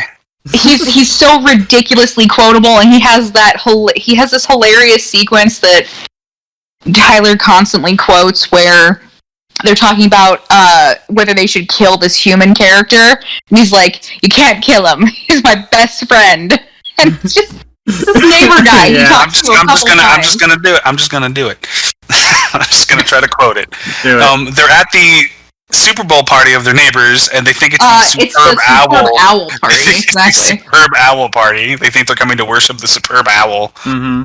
and like they stupefy the neighbor guy, and like him and Nandor are debating on whether or not to just kill him, and he was just like, I can't, because he's my best friend, he's my pal, he's my homeboy, my rotten soldier, he's my sweet cheese, my good time boy, and just like he just keeps going on and on with these like affectations, and just his delivery is just perfect. It's. I think I just realized part of what makes him really great as a character is that he oscillates between being completely dishonorable and having no respect for anything, and having this super weirdly strict set of moral codes. Mm-hmm. Like, there's very much moments where like he has like a strict, like rigid respect and sense of honor, and then there's other moments where he has absolutely none whatsoever, and it's almost impossible to tell which one he's going to pull out of his ass. Like, is he going to be super dedicated to this weird, like, esoteric rule that he just set for himself, or is there going to be like, is he just not going to give a fuck about anything? Like, he always keeps you on your toes with that. Well, yeah, because the whole Jackie Daytona episode, human bartender, side note, his whole disguise is a pair of blue jeans and a toothpick. It's so effective. He completely falls in love with this town and the volleyball team, and it just like wants nothing but for this volleyball team to like go to state and succeed. Mm-hmm. But like shit happens, and like he like has to burn the bar down. Like he burns the bar down for insurance money to give them to go to state. Like somebody, an employee was still in the bar when he burned it down, so he killed that he killed the owner of the bar to begin with, to take it over, and then he beats up this biker gang. The Jackie Daytona episode is a masterpiece that is just like so set apart from the rest of the series because it has almost nothing to do with vampires throughout most of its run. No, it doesn't. It's just him in love with this small town, and it's fantastic. He's like, I'm a member of the community here. They respect me here. Like, I'm going to keep the riffraff out, and it just shows him beating the shit out of these bikers. And then it cuts to one of the bloody bikers, like, yeah, we're on a charity ride. We do it every year. We come to raise money for like sick kids, and this guy just came out of nowhere and started, or something. Yeah, he just came out of nowhere and started beating the shit out of us. One last thing I will say about Laszlo. Erica, you mentioned his relationship with Nadja and how like good and wholesome it is. One of my favorite moments with him is at the end of season 1 where, this is jumping ahead a little bit, but Nadja has a lover named Gregor, who reincarnates, and she finds him like every time he reincarnates. They just have like this little affair every time in all of his lives, but like he constantly is getting decapitated by these various means. Like every life that he has, he gets decapitated, and we find out at the end of season 1 it's been Laszlo killing Gregor in all of his various lives. And at first you think, oh, it's just like a jealousy thing, like he's jealous of his wife's lover. But, like, we find out, the way he phrases it is, like, every time Gregor comes around, you start crying, and I'm not having that shit. He's like, pissed that, like, Gregor keeps breaking Nadja's heart. He's like, I'm going to kill you again. Like, he kills Gregor. Oh, sorry. I was just gonna say, it's really a fun twist that shows his actual, like, depth as a character, that like he's not doing this out of petty jealousy. He's doing this because he cares about his wife's feelings, so he's going to keep murdering this guy over and over and over again for her. Yeah, and I find it so... Oh, sorry. I find it so interesting because Nadja clearly tells us that, like, after Gregor died, she made Laszlo, and that he was kind of a way to help her get over that, but even after having turned him, she still found herself, like, dwelling on it. So it's interesting how, like, he just completely accepts this and understands that, like, she had this previous relationship that's really important, but he's all like, you're my sweet baby. Like, I'm not gonna let this happen and let him upset you. And it's just like, oh god, this is weirdly wholesome. Even though it's murder. Yeah, it's just a lot of fun, and this show is in equal parts humor to me and equal parts, like, a comfort coping mechanism for me, and a large part of that is because of Laszlo and his relationship with Nadja. Like, I very much want to cosplay as them someday. I don't know how I will get the Victorian outfit that I will need to do it. Very But expensive. yeah, You two should do Laszlo and Nadja. Oh, I would love to do Laszlo and Nadja. I'll be Jackie Daytona. And, like, whenever people say, you two just came with the same characters, like, no, I'm completely different, and I'll just have the toothpick and the blue jeans. I love how the whole fandom as a whole, we all just embrace how good the Jackie Daytona is, because everything I've ever seen where people are talking about their favorite characters, there's always several people who are like, okay, we all know that, like, Laszlo's the second best character, the best character is Jackie Daytona, a human bartender. Yeah. Like, he's so universally loved, it's so universally absolutely ludicrous and fantastic, especially because it takes place over the course of a week. Yeah. Like, it's just... And what works so well about the Jackie Daytona episode, I think, is that it's a parody of these sort of, like, small-town drama movies where just, like, oh, we're tied into this one little communal event that everybody's tied up in, usually, like, a sports team or whatever, and we want to see them succeed and everything, and, like, it's obviously, like, a parody of so many different movies and everything, but it's doing it in a way that, A, makes fun of it, but also is very much sort of like playing into those tropes to make you actually emotionally invested. Like, you actually give a fuck if, like, the volleyball team gets to state or not. Like, it actually manages to make you care. It's like, why the fuck do I care about this? He's run away and he's faking his life. He's an immortal vampire. Why the fuck does this matter? But it does! Yeah. It's like the character of Jackie Daytona, like, in the show as he is this bartender. It's like a play on, like, the coach, or, like, the one figure in the town that everybody has faith in, and, like, you want him, like, to take the team or the town into victory, and, like, one of the waitresses that work there, like, kind of has a thing for him, and, like, that happens in all these kinds of movies, too, and he's from his story is that he's from Tucson, Arizona, and he doesn't change his accent. No. So she's like, you have such, like, an interesting accent, like, for someone from Tucson. And he's just like, oh, we all talk like this in Tucson, Arizona. It's so much of it is just, like, his character is so funny and wholesome, but also his delivery. Like, there's this time where he's being forced to apologize, and he doesn't like apologizing. Again, he has that weirdly flexible, strict moral code, and he starts out by saying it very quietly and escalates to, I'm sorry? It's all about, like, the way he enunciates things. Yes. We've gushed about Laszlo long enough. We need to talk about Nadja. There isn't Laszlo without Nadja. Yeah. I love Nadja so much. Start with Nadja, Erica. Yeah, so Nadja is easily... She's second, or she's third if we're including, human bartender, Jackie Daytona. But Nadja's so great. She is a Greek vampire, which I never realized. I mean, I couldn't really place her accent, but the subtitles did for me, and I looked up to confirm that she is Greek. Yeah, Romani. I love that she's one of the older vampires in the house, and Laszlo tells this great story about how, he was like, I'm in my bedroom, and all of a sudden I hear knocking on my window, and I'm confused because I'm on the third floor. And he just tells this story about Nadja breaking in through his window, hypnotizing him, having sex with him, and then killing him right before he's able to climax, which we later find out causes him to have a ghost.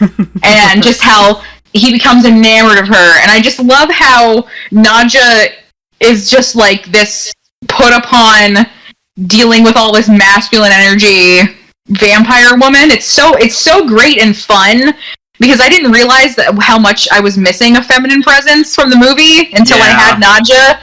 And it's just, everything she does is absolutely fantastic, especially when it comes to seducing men. Whether it's her relationship with Gregor, or just there's her later at a party where she is trying to show a baby vampire how to seduce boys, or when she's imitating, she's like, practice on me, I am just stupid human man. Oh, ouch, my balls. I love beer. there's just so many good things that she does, and I love that she just brings this because it's like we talked about before. The Baron shows up, and he's like, "Why haven't you conquered the New World?" And Nadja's just kind of like the perfect example of how they're just chilling there doing nothing. Yeah, they've just been there for centuries, just like not accomplishing anything. They have their street and Ashley Street, one other street under their dominion after hundreds of years in the New World.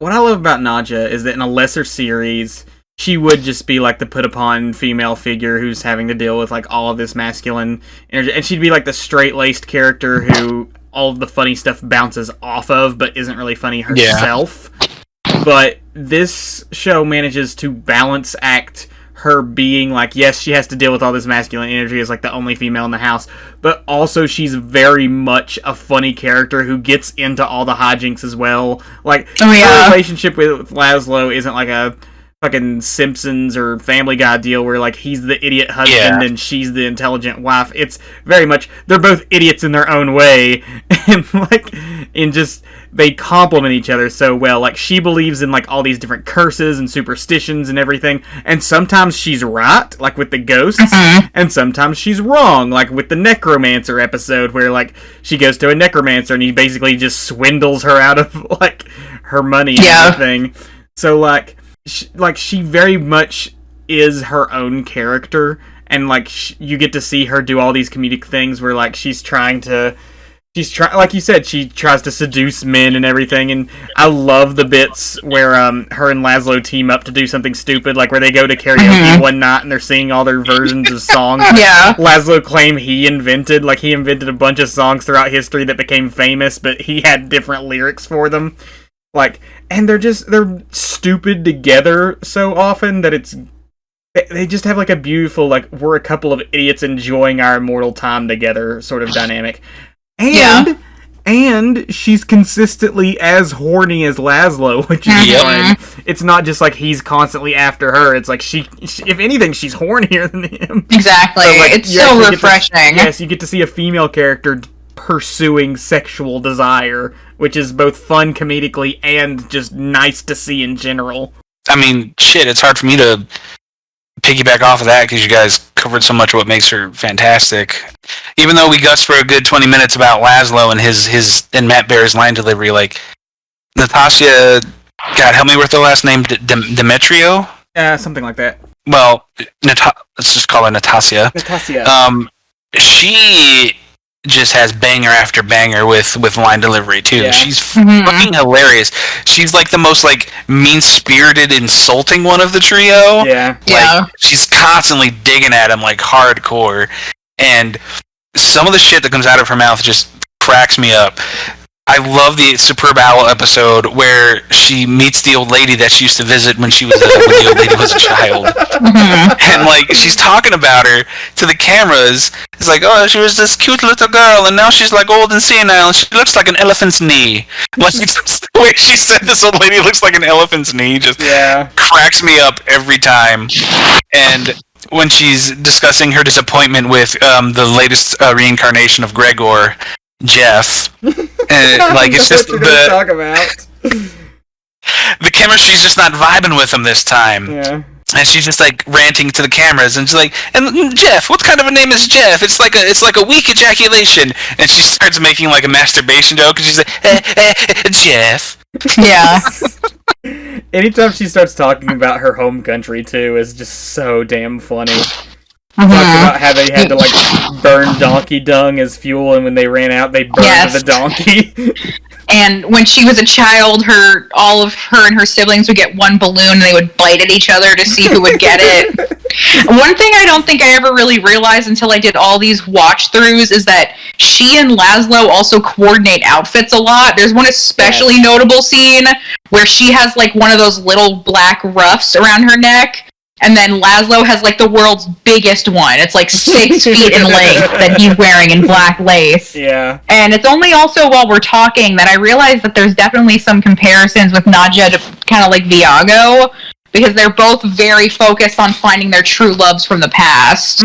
Yeah. Yeah, good point. There's a lot of stuff pulled from the movie here that I feel like is executed better. Some of it is a retreading. Some of it is gags that are like retreading old ground, but a lot of it is like taking the themes and ideas from the from the movie and then just developing more because they have more time. That's true. In like an episodic formula like this. And I think the episodic formula also really allows you to, like, you know, put in jokes that will carry on. Like, early in the series, when they get their DNA tested, Nadja, like Isaac said, is very focused on, like, superstition and witches. And she's like, are you sure that's not just a trap for witches to steal your semen? And she's like, they use it to make magnets. And it's just so funny because at the end of season 2 we actually do get to see witches and they're doing a semen stealing ritual and they're like, we use it to like enhance our youth and we also use it to make magnets. Like, there's just so many little tiny follow-up jokes and Nadja gets a lot of those. To add on to what you guys were saying about having the feminine presence and her having like sexual agency of her own and getting into shenanigans of her own, what I like about her and Lazo as a couple is that, and the show, is that it's very sex positive. Yeah. Not just in like the show and the characters themselves don't like judge each other for being like promiscuous and stuff. They've been together for hundreds of years, but they also just kind of have like an open relationship. They just fuck and not just each other. Yeah. Like, so it's pretty cool to see like this married couple who also has like an open relationship and it's not like a point of contention. Like, I think at some point it's just nonchalantly dropped that like Laszlo fucked a Nandor. Yeah. Yes, it is. It is. Because it's in the Witches episode, because it is, like, yeah. you just think that every person who has long dark hair looks like me. Is like, Nandor has long dark hair, did you fuck him? And they just kind of give each other a look. Yeah. And it takes the logical conclusion of like vampires a sexual being, like it just takes that to its natural conclusion. Like, yeah, they're these old ancient beings.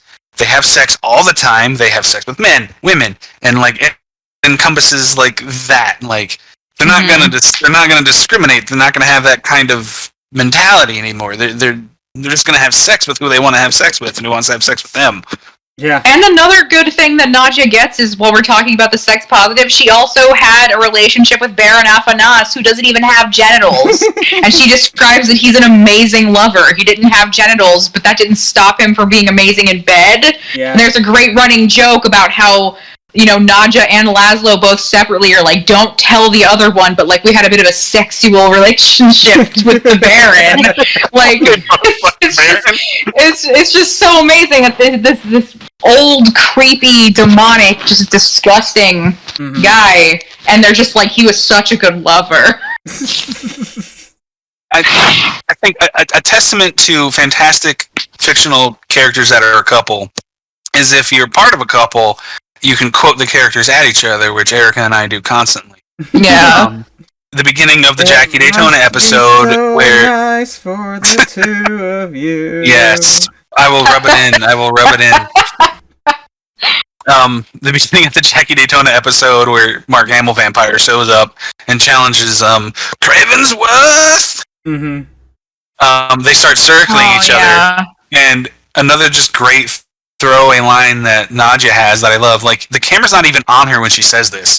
You just see the two of them circling each other, and you just hear Nadja go, "Yes, Laszlo, scare him with your circles." just like, it sounds ad-libbed, and like, it's so perfect because it's ad-libbed. It just works. Yeah, that's the main cast. There are a lot of like high-tier celebrity guests in a lot of these episodes too. We already talked. Mark Hamill's in them. We get Kristen Shaw, Tilda Swinton, like like a whole bunch of people. Wesley Snipes. Yeah, like all kinds of characters. Dave Bautista. Haley Joel Osment. I'm just rattling them off the top of my head. Most of these people we've mentioned are on the Vampire Council. Yeah. The Taika Waititi, Jemaine, Clement, and Jonathan Bruch. Yeah. However the fuck you pronounce his last name. They come back and reprise their role from the movie. When they're on the Vampiric Council. But yeah, just like there's a ton of like celebrity guests in this show, and they all do fantastic jobs. Kristen Shaw is just good, like whenever she appears in anything. Oh yeah. she had like the fan favorite line about sending so many ravens to like summon them, and we didn't get any ravens. She's like, I sent 500 ravens. We didn't know what to do with them. It's like, you just take the raven, you say thank you, raven. Now go tell them we're coming, and you send it back. The fire marshal would have a fit. Yeah, because the torches are LED. The torches are LED. Flame. Oh god, just it's truly a gem of a show, and like between the guest stars and the main cast, and I know that it's pretty much the norm that we all agree, like the second season of a show is usually better than the first. Like that's very much true here, but it's wild how good the second season is. Yeah. Like it is unconscionable how every episode in season 2 is just like hitting the ball out of the park, whether it's zombies or like witches or like Jackie Daytona. Like there's just, it's jam packed. It's amazing. Yeah, and it's amazing that the show is so fully formed right out of the gate, because, and especially with comedy shows like this, like it kind of takes these shows a little while to find their identity and find their footing. Like it's the same deal with The Office and Parks and Rec and Community. Like I think all of these like classic sort of comedy shows that people love now, these modern classics, they all just kind of have a hard time finding their identity in the first season, but not what we do in the shadows. It's like it feels fully formed from the get-go. Yeah, which is an accomplishment in and of itself. Absolutely. I guess that was sort of final thoughts, but any final thoughts on the show? It's wonderful. It's one of my favorite shows on TV. It's probably the funniest, I guess you can call it a sitcom, even though that doesn't seem right. It's that mockumentary style sitcom that like Parks and Recs and The Office was. It's the funniest comedy kind of its type since It's Always Sunny, I think. And I love it as much as I love the movie, which is heaps and bunches.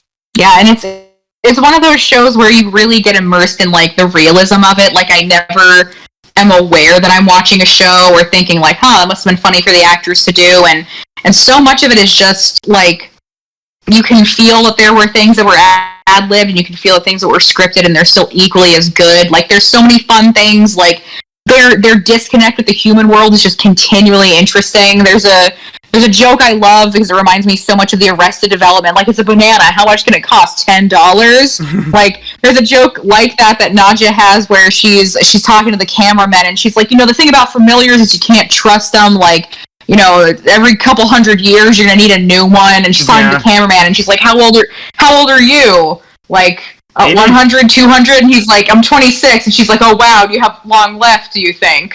Like, just has no concept of like human age anymore or anything like that. And I also deeply love seeing her making her own vampire. She turns someone who they had originally wanted for food, a LARPer that Guillermo brings home. I just love the dynamic of getting to see this kind of like relationship she has. Again, it's like very female positive, very sex positive, very fun. And it's really fun to just see how that influences Guillermo to be like somebody who just is so random and hasn't been here for any amount of time gets made into a vampire and not me. And I think it's going to be really fun to see how like all those things build and pay off in season 3, which will be coming in the first week of September, and I'm so ready. Yeah, like they said, I love this series. Some of the funniest shit on television right now. And I think a big part of that is due to the fact that it is taking all this well-established like lore and mythology surrounding vampires and playing with it and undercutting it in ways that like you might expect, but is still really funny, and in some ways you might not expect. It's such brilliant writing and acting and ad-libbing. It's just so well done. I can't believe that they managed to capture lightning in a bottle again with the show and sustain it. With a whole new cast. Though, like it's casted perfectly, just like the movie is. It's crazy. Yeah. We're gonna skip Nerd Ethics just because I don't really have a great one, and I don't think it's gonna contribute much, and we're running pretty long anyway. And this isn't really a series to talk about the ethics of anyway. Ethics, yeah. Only real ethical question is like, is vampirism like bad? It's like, fuck that. We're not going to talk about that here. That's not the point. Yeah, that's not the point of this show. Let's just jump straight into review. Starting with the movie, we'll talk about the movie reviews. So the movie has, on Rotten Tomatoes, a 96% critic score and an 86% audience score. Let's see. 96. Wow, that's high. 96 critics. Like, yeah, critics love I knew it was really well reviewed, but not. If you can find any fault with this show, come fucking fight me. Well, this is a movie we're talking. Oh, okay, that's true. But the same is, I mean, I'm not surprised because I was looking up how many awards the movie won and just how many it was nominated for, and it was blowing my mind because I knew it was good, but I like you were saying, I didn't know that critics knew that. Yeah, people loved this movie when it came out. Poncho G says, a film that demystifies the grotesque creatures of films in pursuit of comedy, clearly forgetting the respect they deserve to become a cult film. If you ask me, the end justifies the means. 3 out of 5 stars. I kind of don't. What? I think he's just saying, like, they do everything they can to demystify vampires. It's like, yeah, that's the point. Yeah. It's a parody.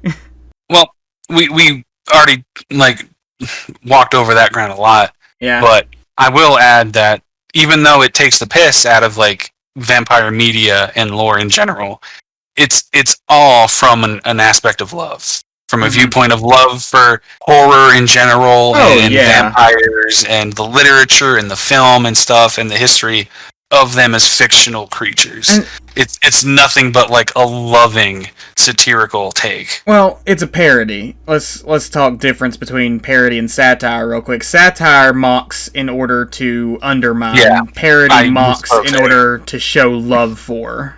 Yeah. Mm-hmm. Yeah, and this is very clearly a parody. Like, it definitely has a love for the lore and aesthetic of vampires and is taking them and showing them in a way that's a new form of entertainment. Mm-hmm. This one is from Jeff M. Jeff says, I kept thinking I was going to get tired of vampire jokes, but it never happened. 5 out of 5 stars. This is from I agree, Jeff. or I should say Jesk. I agree, Jesk. Yeah. I like this one. Adam N says, 4.25 stars, that is my rating. All right, sir. That's it. Nice and concise. Yep. David V says, the TV show is much more funny. The movie was a great idea, but runs out of steam by the end. I suppose by itself it would have been okay, but having already seen Nandor, Nadja, Laszlo, and the super evil Colin Robinson, the movie didn't have it for me. 2.5 out of 5 stars. Yeah, I think if you see the show first and just get so endeared to the characters in that, jumping to the movie, you could probably kind of be like, oh, that's not as, I like the show better. Yeah. Man. I can see it. Matter of perspective. Yeah. And I think it doesn't work the other way because, like I mentioned earlier, I think this format works better in the show with its more episodic, formulaic structure of, hey, episode to episode, we have one situation that they're going to be dealing with, and, you know, we can switch up plots faster. Whereas with the 90-minute movie, you know, you have all of these characters in one situation, and it kind of just moves around. It's more open-ended, a little less structured, and I can see why people would start with the show and then look at the movie and be like, this was clearly like a prototype for the show. And I also think, and we didn't touch on this, is that the humor in the movie and the show do differ in some aspects. Yes. There's more of a dry sense of humor to the movie than to the show. Yeah. There's more of a deadpan kind of quality to it, no pun intended. Whereas the show leans more into absurdity and bigger personalities in the movie. And sexual humor. The show is a lot more focused on the sexual humor. Yeah. That's not to say that it's like lower brow or less intelligent. It's not. It's just the humor of the show is more broad and apparent than a lot of it is in the movie. Yeah. So I can see like the slight differences between the two throwing people off if you go from the show to the movie. Yeah, that's fair. Let's move on to some reviews for the show. Show has 96% critic reviews and 95% audience reviews. People they fucking love this show. First one comes from Bernadette M. Bernadette says, this documentary-style show takes the whole genre to the next level. Yes, it's silly, but that's the point. By taking scary creatures and showing their humanity and all the banal, day-to-day, the creators perfectly juxtapose seriousness and silliness. 5 out of 5 stars. Yeah, that's what a mockumentary does. Yeah, so I like what Bernadette is saying here about it showing their humanity, because I know that was, not only is that true, that was one of the main things that the creator had said that he wanted to show, is that, you know, like, these people were once humans, and they're just humans. His exact quote, that, from what I recall, is he was saying that, like, humans are boring and lazy and stupid, and he wanted to show that, like, you give them immortality and they're exactly the same. They never get around to doing anything. They procrastinate. They're like, I'm 500 years old. I'll get to it at some point. Like, there's that, and their emotions and just them being bored and lame and silly and sad is all the same. Yeah. So I like that she said that, because that's very much what I think they were going for, and very much what you feel when you're watching it. Yeah. Yeah. I hate to keep hitting the same points I've been making, but it works so well because it tells you that, like, you know, it's not all angst. It's not all romance. There's a lot of the banal day-to-day, like she says. It's not just, like, this big, glorious mystique of being a creature of the night. It's all about, like, hey, we still have our daily lives that we go about, even though we now... You know, even though we're now immortal monsters, like, we still have to exist in our day-to-day, so... And what I was trying to get at is that there's more to the parody than just parodying it for parody's sake. There's meaning underneath the parody. Yeah. Next one comes from Travis M. Travis says, VFX and set dressing were also very much how you say chef's kiss. I guess I should have made that effect. They really nailed the right amount of Victorian imagery that keeps it from being dangerously gaudy by inches. Goth piss babies will also appreciate the tasteful amount of macabre that wraps the whole thing up, setting it apart from other shows of the same format. 3.5 out of 5 stars. We should talk about, like, the... First off, Goth piss babies is hilarious. But we should talk about, like, the costuming and the sets, because it's really well done. It's a good-looking show.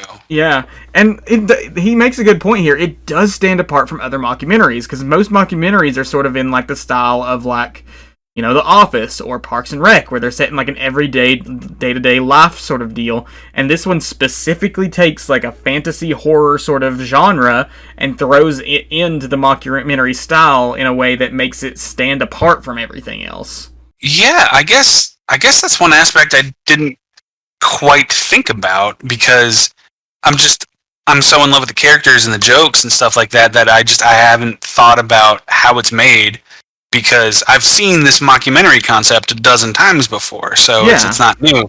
But I never thought about how it's translated this horror and dark fantasy aesthetic into a realistic template, and it doesn't really ever break the immersion.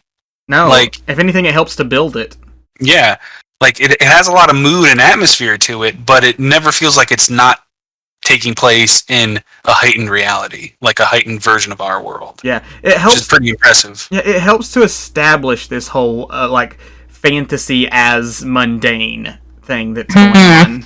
And I think one of the things that really helps, like, bring that home that I've realized is Colin Robinson. Because we get to see somebody who dresses normally, gets to walk in daylight, and the creators themselves said that, like, part of the reason that they wanted Colin Robinson is because, like, they wanted to be shooting some scenes in the day. They wanted to be shooting some scenes that, like, expose you to the real world. And so, like, the juxtaposition of having Colin do that, and, you know, coming home and one of the familiars is turned into a zombie, and him just rolling with it. Yeah. I feel like just kind of like helps bring that home. Yeah. For me. Yeah, that's pretty much... I mean, there's some other reviews, but I think that's enough to sort of wrap it up. Should we do some recommendations? Oh, shit, I didn't even think of that. Yeah. Yeah, sure. Do you have any off the top of your head so I can formulate some of mine? I've got a couple, and this isn't necessarily like vampire or even mockumentary focused. These are the similar sort of idea of like the fantastic as mundane is my recommendations. The first one that I'm going to talk about is The Way of the House Husband. This is a manga series by Kosuke Uno. I know I butchered that name. It's a manga series. It also has an adaptation on Netflix that I hesitate to call an anime. It's really more like a motion visual novel where they kind of just take the manga panels and like add a little bit of movement to them. It's interesting. So The Way of the House Husband is about a former Yakuza member who basically just gets married and becomes a house husband and just goes about his day-to-day life, like cleaning the apartment and buying groceries and doing all of this like mundane shit. But the comedy all comes from the fact that A, he's super intimidating looking, B, he has this reputation as like a super powerful and super badass dude who would go around beating the shit out of like other gangs and the cops and everything, and like see, like, the way he talks is very much steeped in this sort of gang culture. He talks about, like, I'm gonna take out the trash, and he literally takes out, like, the trash. But, like, he says, everything he says and does is in a way that, like, ties to this sort of gang culture. And it just works so well because the art style conveys this idea of, like, this guy's super intimidating looking and everything about him should be freaky. But he's really just sort of a soft-hearted guy who's trying to live his best life with his new wife and everything and put his past behind him. So that's a fun series. Another one, and this is one I just recently found, is called So You're Raising a Warrior. This one is a webcomic on Webtoon by, and I'm going to butcher these names too, I apologize, Jion Segi and Jion Hoyon. The premise is that basically this grand demon lord has gotten bored with his existence and has been like, we're going to go to the human world and we're going to find a warrior who can slay me, and I'm going to train my generals to like be the best warriors in the land, and my generals are going to fight this warrior who's going to come slay me so that like I have a proper challenge. They're basically like, my generals are going to be like the gatekeepers. And the first general is like this dragon warrior dude who's like super big and imposing and everything. And all of the generals have been promised like, hey, if you find a warrior that's like powerful enough to defeat you in battle and kill you, we'll give you like eternal paradise in hell. Like, we'll basically set you up with this perfect like package, like retirement package in the afterlife. So the main character is this big buff like dragon warrior dude who is like, I am going to find the warrior who will be good enough to face the demon lord, but he keeps fighting a bunch of weaklings and everything, and eventually he's like, fuck it, I'm gonna raise one myself. So he like one group of warriors that come by, one of the women in the group is like pregnant, and he's like, hey, can I raise your baby? Can I just raise your kid and like into like the perfect warrior? Because I'm so sick of fighting all these amateur rookie adventurers who are trying to fight me and killing them super easy. So like the woman's just like, I guess so. So now he's just like in a domestic life, just like raising an infant but he's raising the infant to one day kill him. And he goes back and forth between, like, I'm going to teach it, like, all these warrior tactics and everything, and him being like, I'm changing diapers, and we have to get ready for kindergarten. It's just this fun back and forth of, like, the fantastic and the mundane there. Cool. Some deep cuts, man. Yeah, good job. I don't think either one of those really mainstream, but, like, that sort of genre, I think, of, like, fantastic meets mundane is a very fun one to play with. Yeah, you obviously prepared that, so I can't upstage you with my like cool deep cuts. I mean, you had my whole time talking there, so you could have pulled up anything. Yeah, but I was trying to listen to the actual recommendations instead of like, oh shit, I gotta. But I did think of a couple things. Mm-hmm. Fantastic as mundane. There is a 2010 movie that came out, caused a sensation, called Troll Hunter. Mm-hmm. I haven't seen it in a bit, so my memory of like the hard details is a bit fuzzy, but it's found footage. It's Norwegian, and it's about these group of students who try to make a documentary about a suspected poacher, I think a bear poacher. Mm-hmm. And they're tracking him down, and they're trying to, get him for like an interview and stuff like that. Mm-hmm. And as they're following him, even though he's trying to like rebuke them, he comes running out of the woods at one point, screaming, "Troll, troll!" And then from then on, it's this like really dry, hilarious found footage movie just following this guy who is the troll hunter. And it's one of the better found footage movies because it's very economical in how it's made. Mm-hmm. Being found footage, it's obviously low budget, but the way that the effects are for the trolls, the variety of trolls that you see and the set pieces around them is very entertaining, and it's very fun. Being Norwegian, it's very steeped in Norwegian folklore regarding trolls, so it's a very culturally specific depiction of these creatures. Mm-hmm. And it also, not to spoil, but there's also a giant kaiju troll at some point in the movie. Oh, that's cool. Yeah. So if you're into that kind of stuff, if you're into like horror comedy, fantasy comedy, definitely seek it out. I think it's free for streaming on Tubi. So it's definitely in line with like fantastic happening in the mundane setting. And my second recommendation is a vampire film. It's not a comedy, but it's a sort of deconstruction of vampire lore. Not in the way that What We Do in the Shadows is, but in its own way that's also just really interesting and unique. It's called Near Dark, and it's directed by Catherine Bigelow, who has gone on to become an award-winning director with movies like The Hurt Locker and stuff. Yeah. This is one of her first. It's basically a neo-western. The main character, Caleb, he's just this farm boy, meets this girl out at night. They go for a ride, and it turns out she's a vampire. And she's trying to get home before the sun comes up. And he's like, well, I'll take you home if you kiss me. And the hunger comes over her. She bites him, turns him.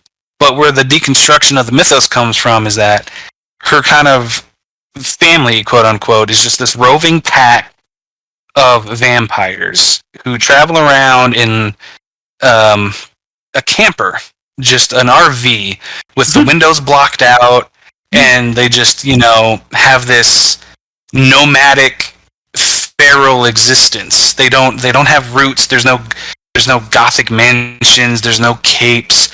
You don't see fangs, and they don't even say the word vampire. The only thing that you know about them that makes them vampires is sunlight kills them, and they drink blood. Yeah. And it's just this really cool, stripped down, unromanticized view of vampires. They have this lonely existence, this sad existence, and even though they're bad guys and they're vile, there's this sort of, not sympathetic, but this sort of patheticness to their existence that it's really cool to see in the glut of vampire media that always depicts them as like apex predators or, gothic romantic sort of creatures. Yeah. These characters, they're grungy, they're dirty, they're vicious, and it's a really cool, fun take on vampire lore. Near Dark, seek it out. We didn't mention this earlier, but one element that I love about What We Do in the Shadows, we talked about how a lot of it focuses on sort of undercutting the sexual idea of vampires. Like, they're a bunch of perverts, basically, in the show and in the movie. I like that they do that because it undercuts possibly the most troubling element of vampire lore, of like, a lot of vampire lore is about sort of mystifying and romanticizing this sort of sexual predator. Like, what is very clearly like a predatory relationship, but also it's supposed to be shown as like, it's also supposed to be seen as like seductive and mysterious and something to sort of be desired. And it's like, that's kind of fucked up. That's always been kind of fucked up, is this whole like idea of like vampires as sexy. And it's like, because they're very clearly a predator, and you apply sort of sexual predation to real world ethics, and that gets very dicey very fast. But anyway, that was a random point that something you said sort of reminded me of. I like that What We Do in the Shadows just undermines it by making them all a bunch of sort of loser perverts. Yeah. Erica? So I'm on this podcast a lot less frequently, so I'm never truly prepared. But I do have two things that I was gonna mention.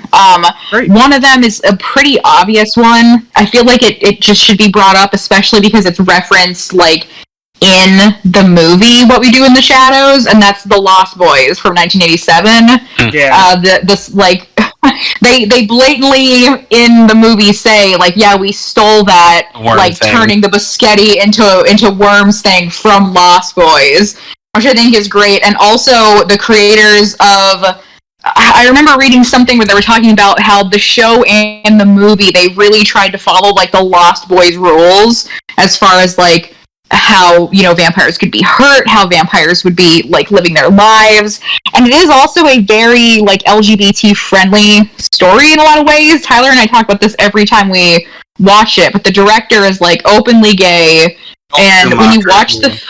Sorry, didn't mean to interrupt. No, that's okay. But you can really see that as you're watching it, that Schumacher's not being shy about this concept. And from my understanding, in the 80s, which was such a weird time for American sexuality, especially in film, it's really cool to see that. And I was thinking about that a lot when we were talking about, you know, potentially Guillermo's sexuality. So that's a really, really fun, really 80s movie that's explicitly mentioned, explicitly kind of used as a framework for, you know, these entities. So I thought that was a good one to mention.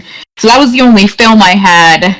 There was also a book that I really loved. Tyler bought it for me years ago. It's the first in a series, and it's actually more of a fantasy book and kind of like an alternate history. It's called Anno Dracula, and it's one of the coolest vampire concepts I've ever seen in literature.